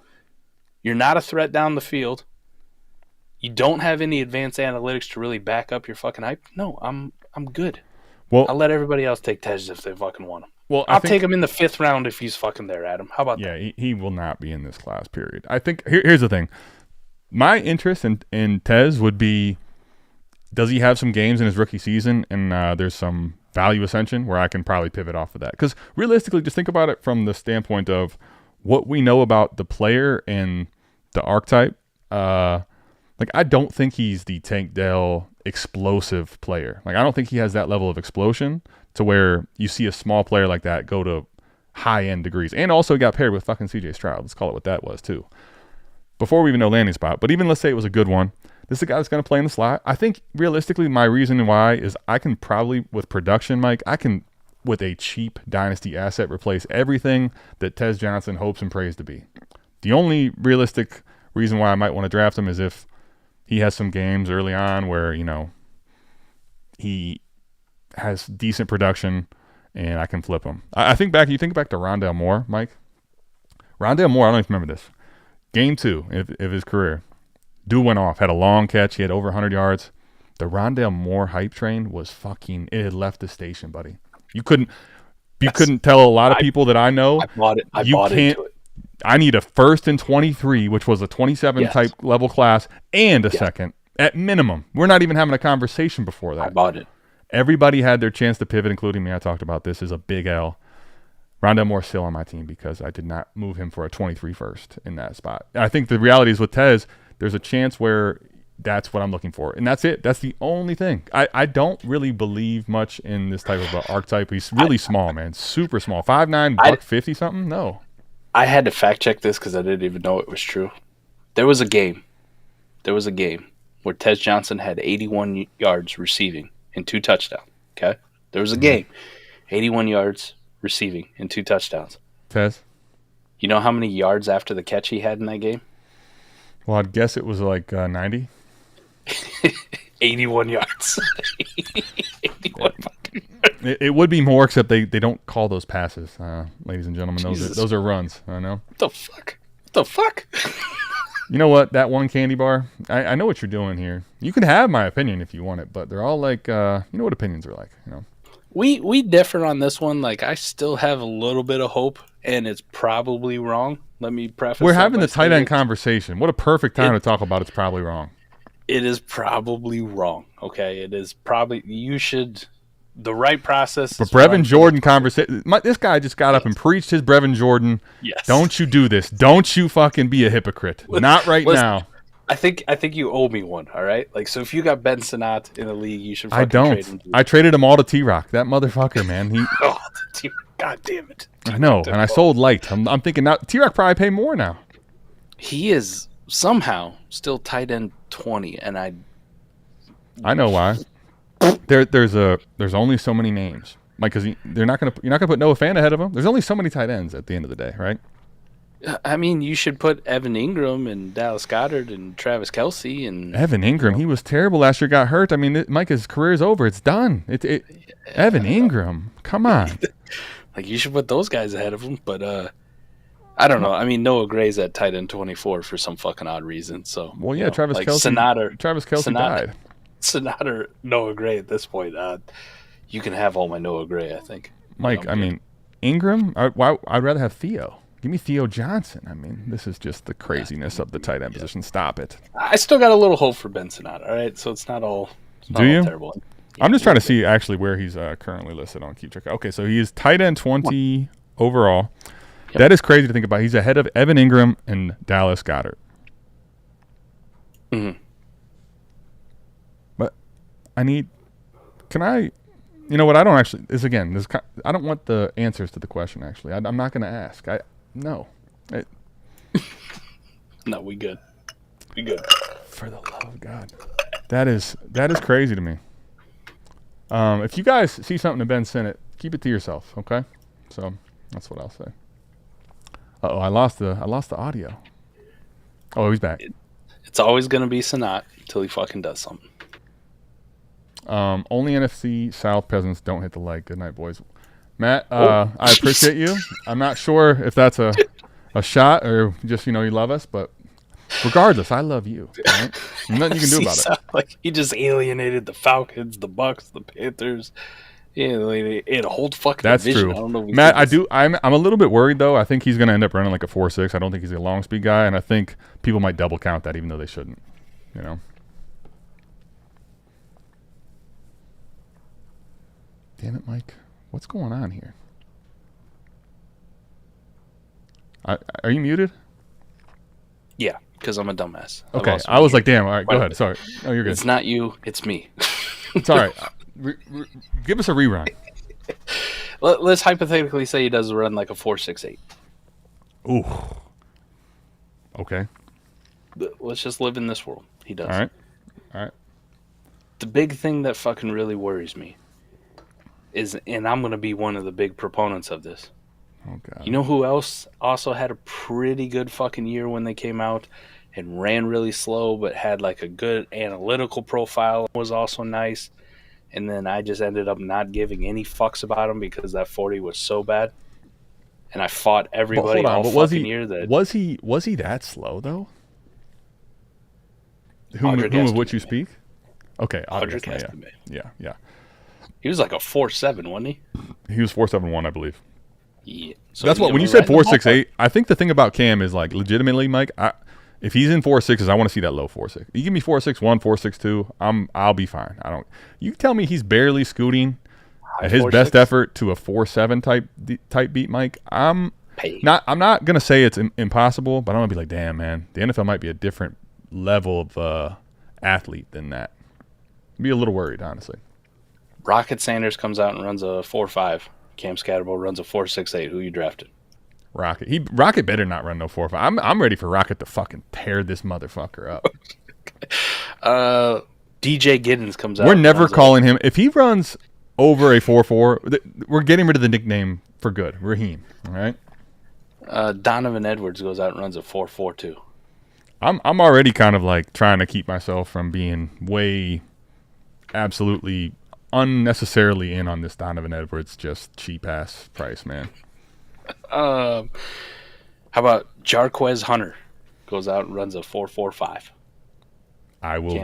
I'll be pretty surprised. I kind of like Jarquez as a sleeper, but I don't see the speed. If he ran a 4.4 something, Mike, I'd be like, damn, Jarquez is a name you guys need to be a lot more familiar with. Taj Brooks weighs in at 230 pounds, runs a 4.49. He's one of the guys I'm actually most curious to see what he runs, Ben. I really would love to see him run what you just told me. Talk about some wild. So the problem with Cam, if he runs really slow, there's a lot of other guys that I got ranked below Cam right now. Great point. I don't have to in this class. You don't have to risk it after the combine if he runs a 4.68 because there's so many other running backs in this class. I'm good, man. Like I just go somewhere else and I'll take my shots elsewhere. That's the biggest problem with him. Cody says, "Wow. Well, look at this guy. This kind of guy. I can't believe I've had this fucking thing up here this whole time where we're talking. Mike's muted. We just had this sitting up here. Cody's definitely enjoying Indianapolis. What's up, Cody, man? I hope What's you're having up, a good Cody? time out there, man. Love you, buddy. We miss y'all. We miss your ass, man. We miss your ass. Posting all this shit on Instagram. What a great follow too. Just sitting at work watching Cody. Just sitting in interviews. Dude, I can't tell you how many times I open my phone nowadays, and it's like.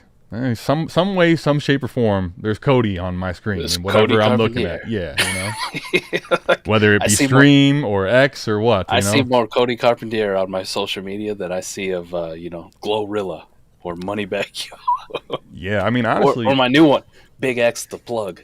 Big X the Plug. Well, Cody's my plug. I feel like at this point, I'm constantly. He is the plug.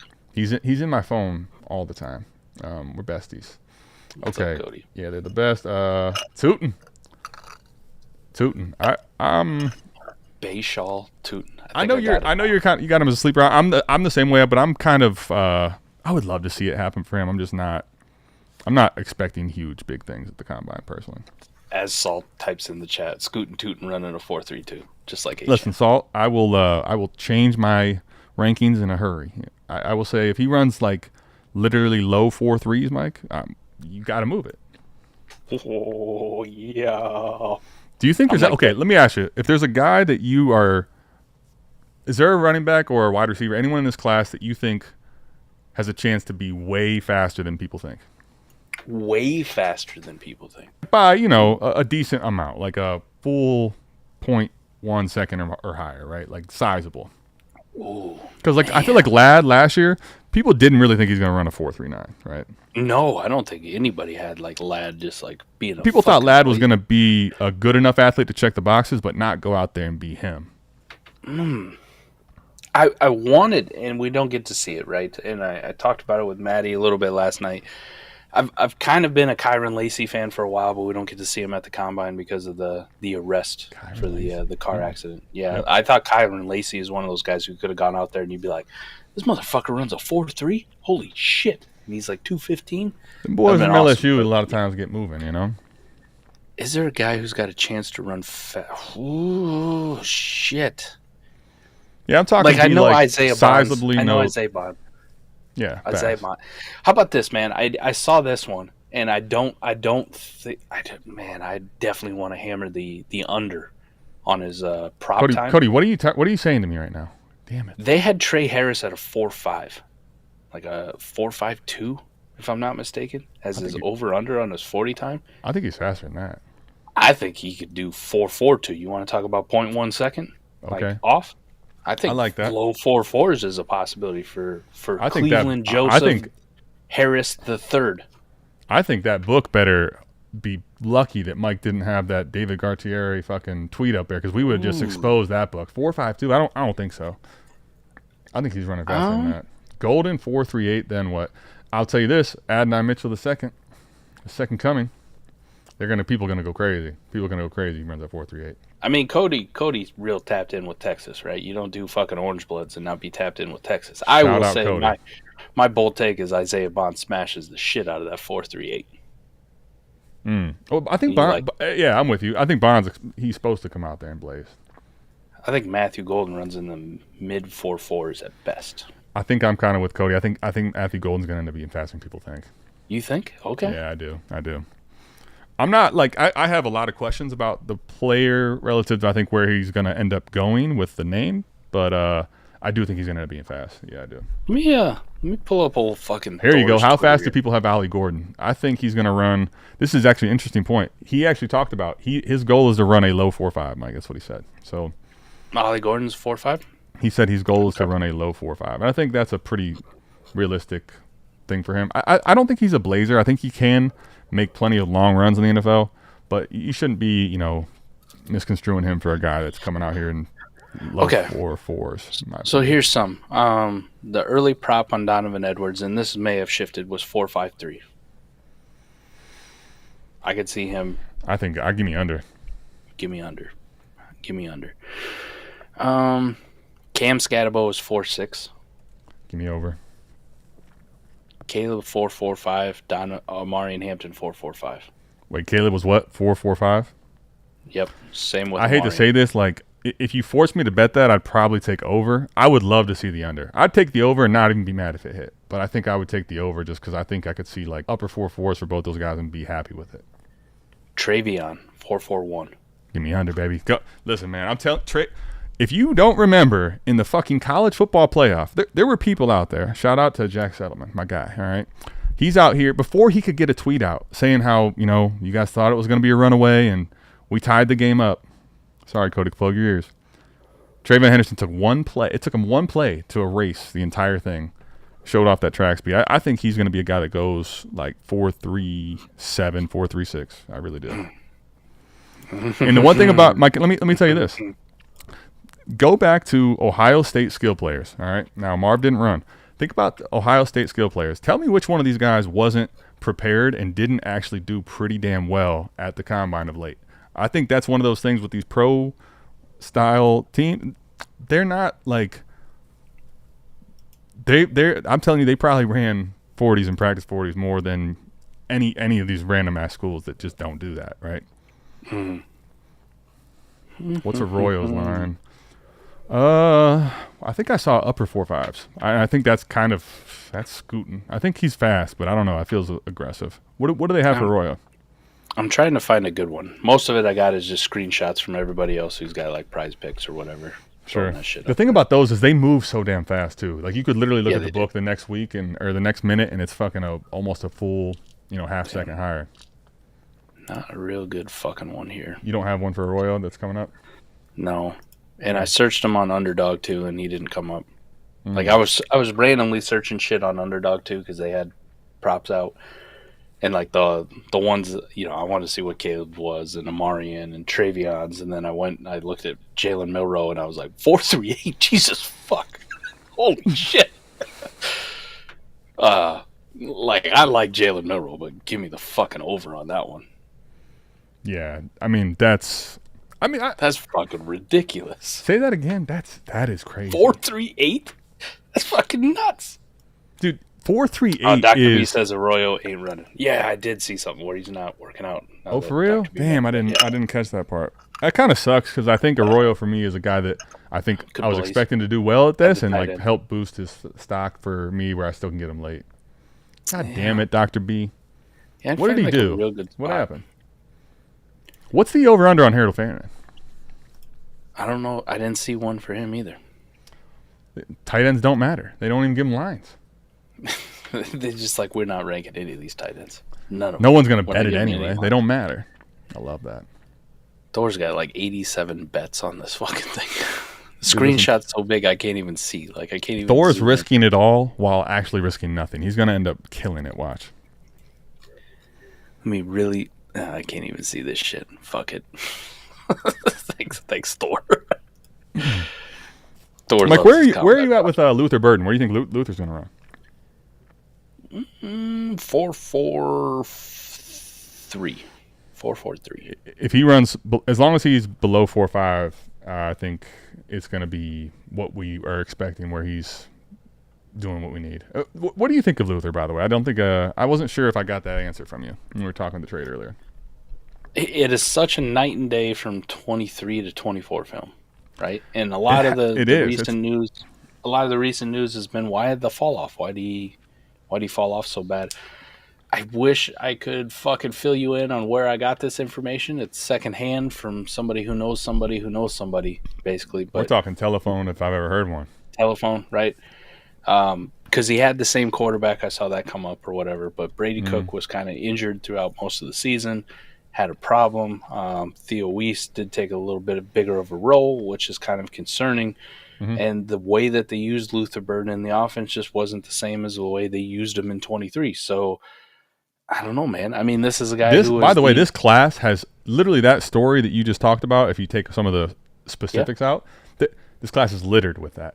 Like the talent that what could have been and what should have been, but we're here now, and we have. We only ended up watching on the Patreon. We only ended up watching his 24 film, and I think a lot of people still walked away from that going like, man, we watched Tet's 24 film and Luther Burden was more impressive. So, I mean, he's right there in the mix, depending on NFL draft capital and how he performs at the combine, of being in that wide receiver 1 overall conversation still for me. Now, some of this other shit is concerning, like the big time NFL draft analysts saying that he might fall out of the first round or this kind of shit. But I still think he's really good. He's not just he's not that kind of wide receiver where you're like, this is the alpha from day one, right? Like he's going to step in and be like, I'm him.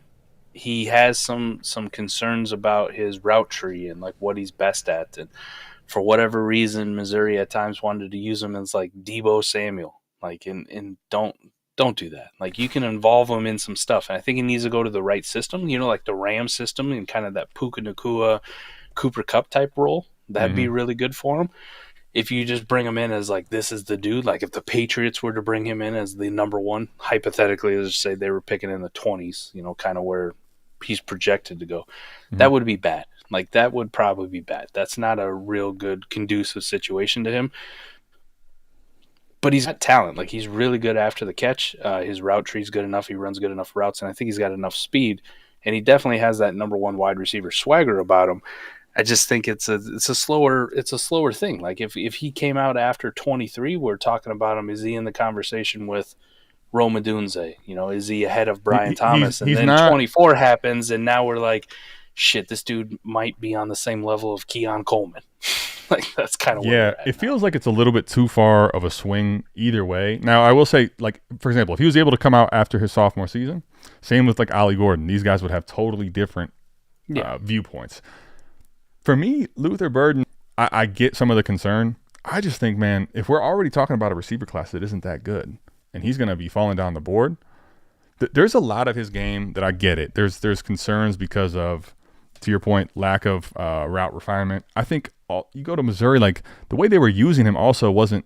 Let's not act like they were fucking using him in the best way that they could have too. A lot of the shit was really gadgety this year that they were doing with him.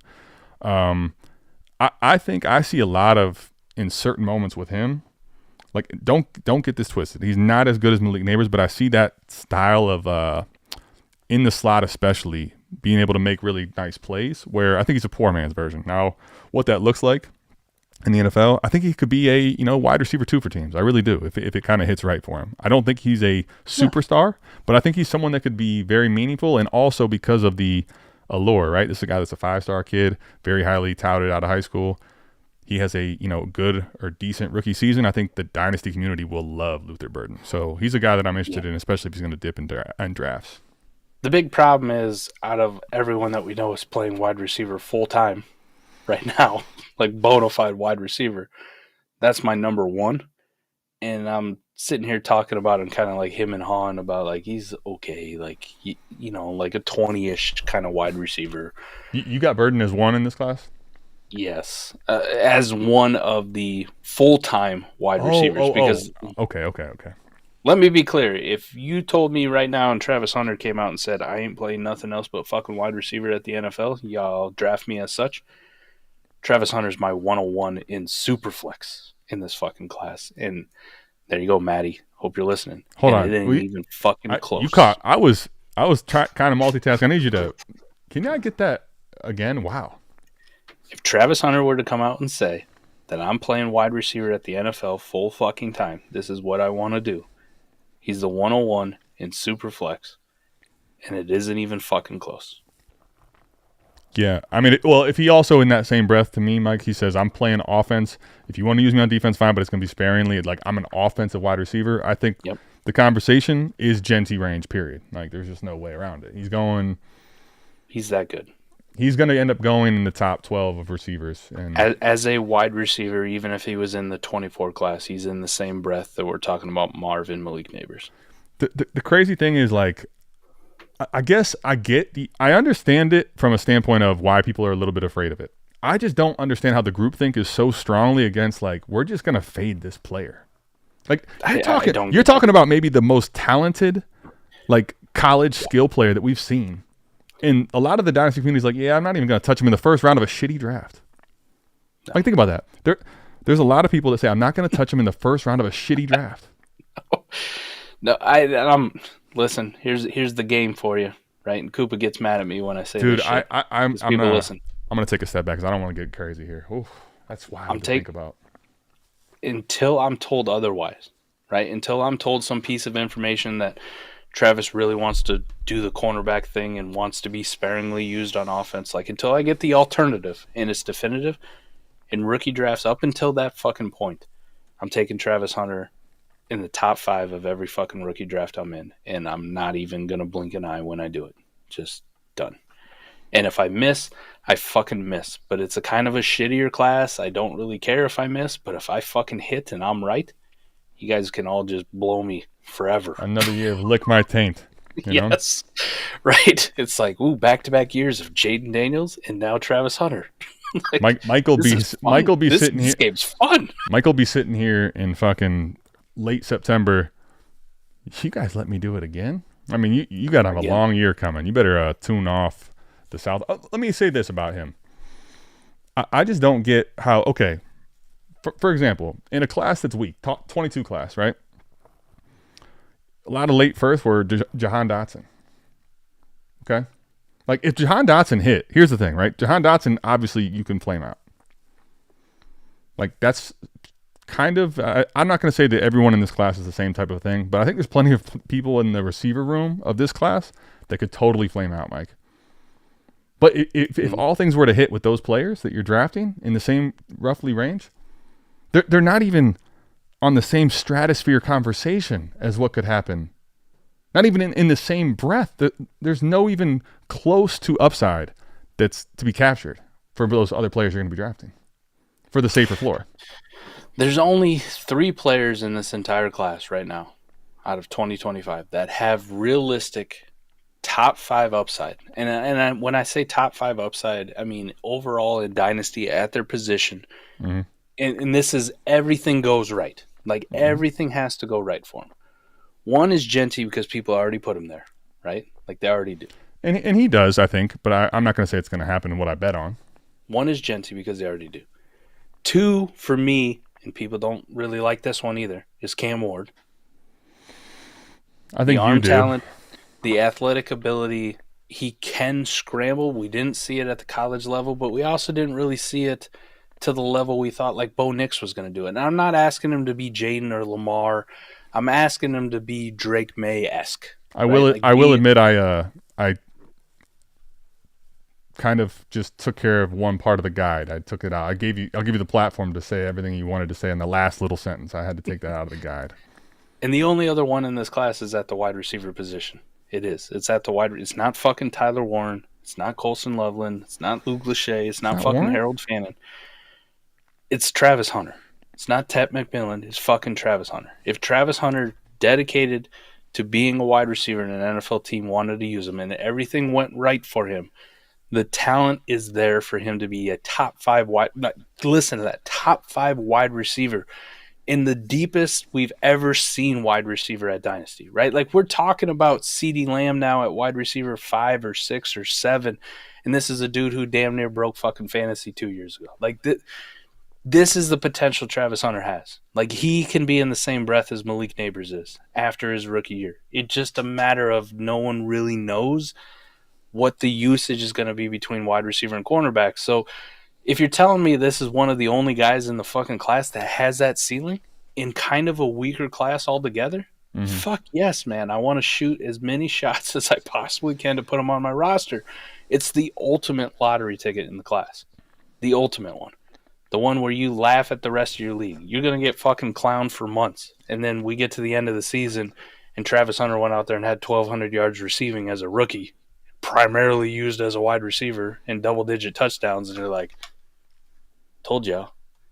Kiss my ass. You know, this is going to be an interesting... 3 firsts. Now that's the price. Man, Mike really wants to go, 0 to 100 real quick? Go old school. I'm trying to look here just to see, like, interesting study experiment here. If we put the picks in, there hasn't been that many drafts. We're looking at, 50 drafts, right? Where does he actually go in startups? I'm so curious to see how bad it is. Fifth round? Am. No. You think he goes in 5th? I think he's later than that. Think he's even later? Keep chugging.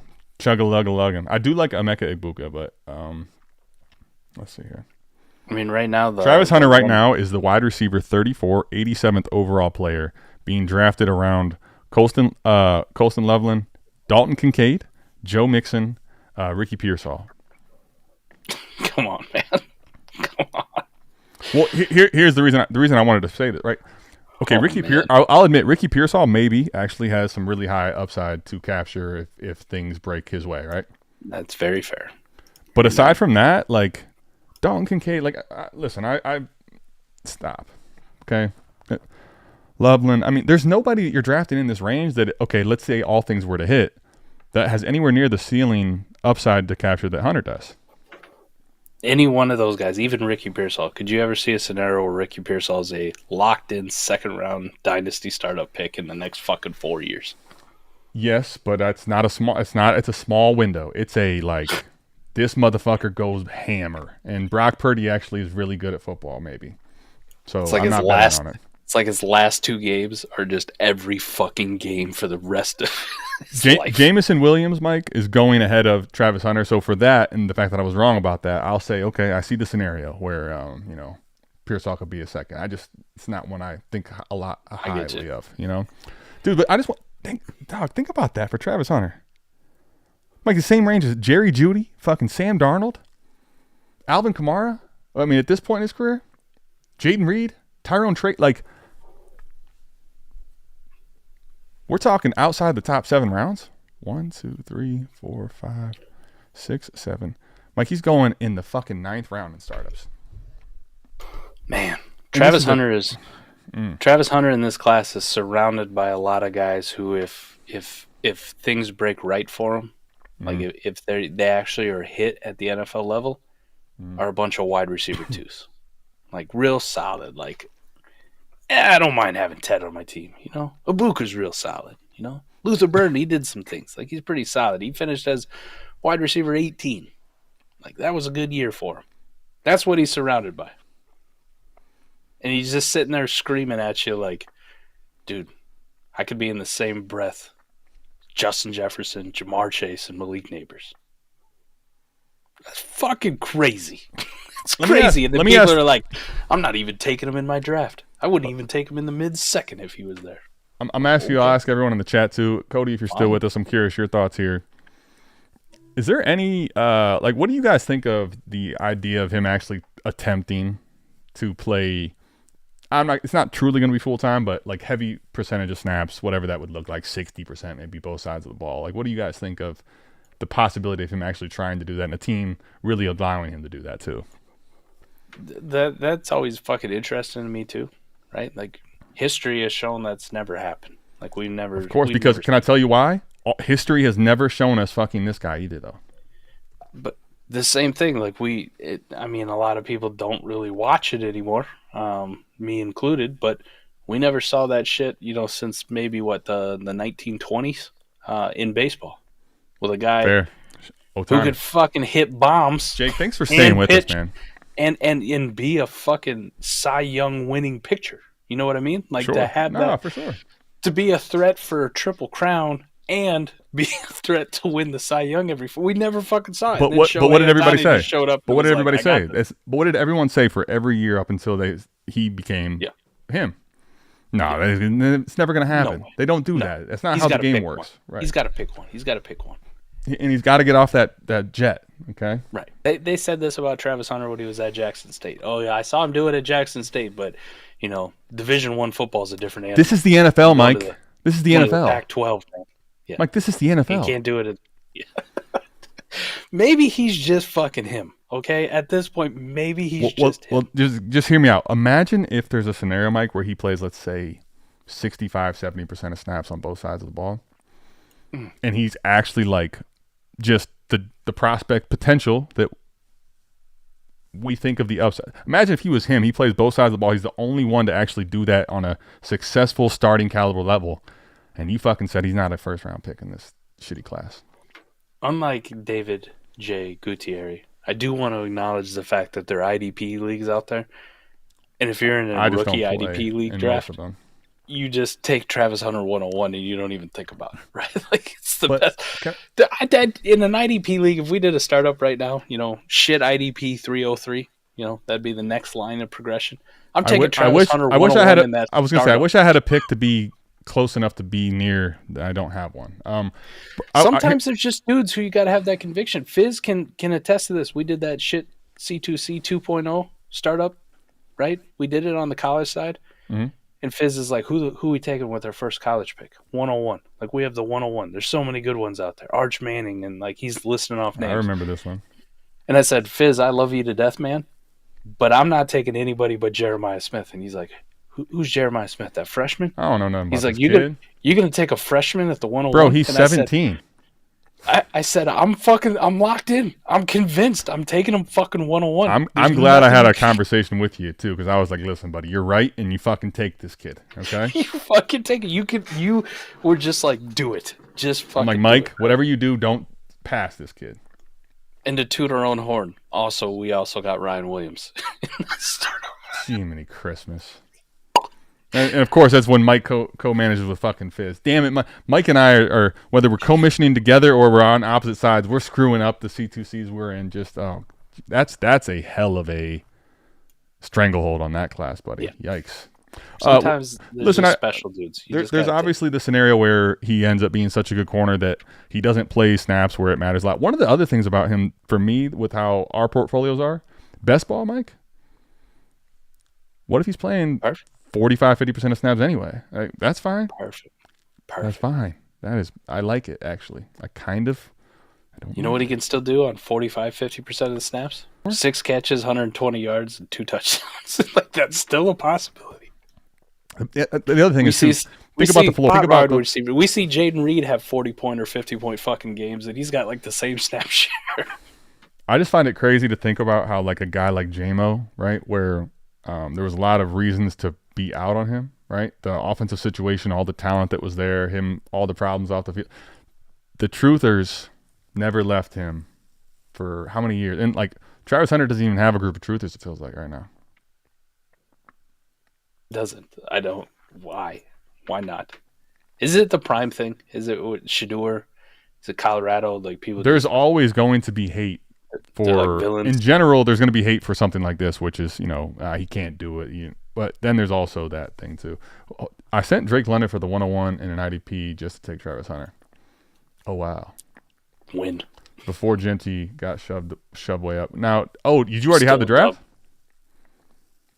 It's still a dub. If you haven't had the draft, you just, hey, someone wants Jeanty? Oh, can I get to 102 and take Travis Hunter still? Oh, buddy. Salt, don't even let me tempt you or me with a good time, all right? Tempted with the trade back. Mike, can I tell you what's going to be amazing is and when I say that, I don't mean it with a sincere wording. When we, the Browns, as we have to trade Myles Garrett and we take Abdul Carter and we have no quarterback fucking again. It will just You do. You got Deshaun Watson, who's still at my Dynasty quarterback rank 17 because I haven't updated it in 6 fucking months. Okay, I'm glad that was the reason why, because there's a whole issue with him and this foot thing.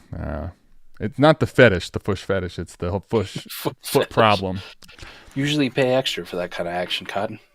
Well, true. Some people, though, don't do that type of thing. And here's what I want to say. Any other final thoughts from everyone in the group here? Any other questions we can get to before we dip? Because it's long past time. Mike's got to work tomorrow. But I'll tell you what, man. Maybe we'll be doing in-person type shit here soon. No, right? I saw that shit popped up today. All right, dude, listen, Mike, I was all excited for me, and then Fizz had to, go show me I'm like, damn it, Fizz, you're right. Fuck. So I was like sitting there on my lunch break. And I was having such a rough day, right? I don't hate the place I work. It's just a bad day. So I'm sitting there, I'm scrolling through Indeed, and I'm like, you gotta be shitting me. Same position, same company I work for, just happens to be, I don't know how far Orville is from your house, but what is it, Orville? Orville, dude, right? So that's Smucker's like headquarters. That's literally what Orville is. It's probably an hour-ish, 45. You're in a nice little farm country. You'll be just at home in Orville, and you'll have a ball over there. And we won't be very far at all, buddy. Be beautiful. Orville's kind of out in the country. They got some nice little golf courses. We'll come down to Orville all the time. Let's go. Schmuckers. I can apply to have my exact same job at my exact same company just in Ohio. You'll be right next to a nice little jelly company. Drive to Adam's house for AMAs on Wednesday nights. Bro, we're going to have to, we'll have this house will become just basically a complete write-off and business adventure. It'll be weird. It'll be awesome. Whole studio. Like it. Oh, Salt works in Orville. Listen, man, sometimes the world is speaking to you. A little salt for you. Which team is Scatabo going to carry to the UFL championship? Damn, man. Damn. Salt really put some salt in the wound there. I want to root for Cam. I mean, Sacramento State, man, for him to, and then imagine being at Sacramento State in your collegiate career, and you're up there telling everybody in every piece of the media, no, I'm him. I'm the Heisman. I should have been the Heisman. The level of confidence, but you ain't quite. You seen this class? There's a lot of really fucking dope running backs in this class. I want to root for Toby Gerhardt. I totally do. I 100% do. Yeah. I pray he goes out and runs a 4.49, Mike, and I just fucking go crazy. Can you imagine? That'd be awesome. What if he just ran a 4.5? 4.5. The Jaguars draft him in the first round in the top 10 picks. The Leonard Fournette we always wanted and needed. The Leonard Fournette we always wanted was actually Cam Scatabo the whole time. You remember this? You remember that stream he was doing? He was gaming. I'm still here, though. I'm Tim Duncan of the Jags. I'm Tim Duncan of the Jags. Oh, what a classic. Legend. Absolute legend. All right, well, I will take the lack of questions, not as a, lack of love. It's more of a, listen, you guys put on a good show.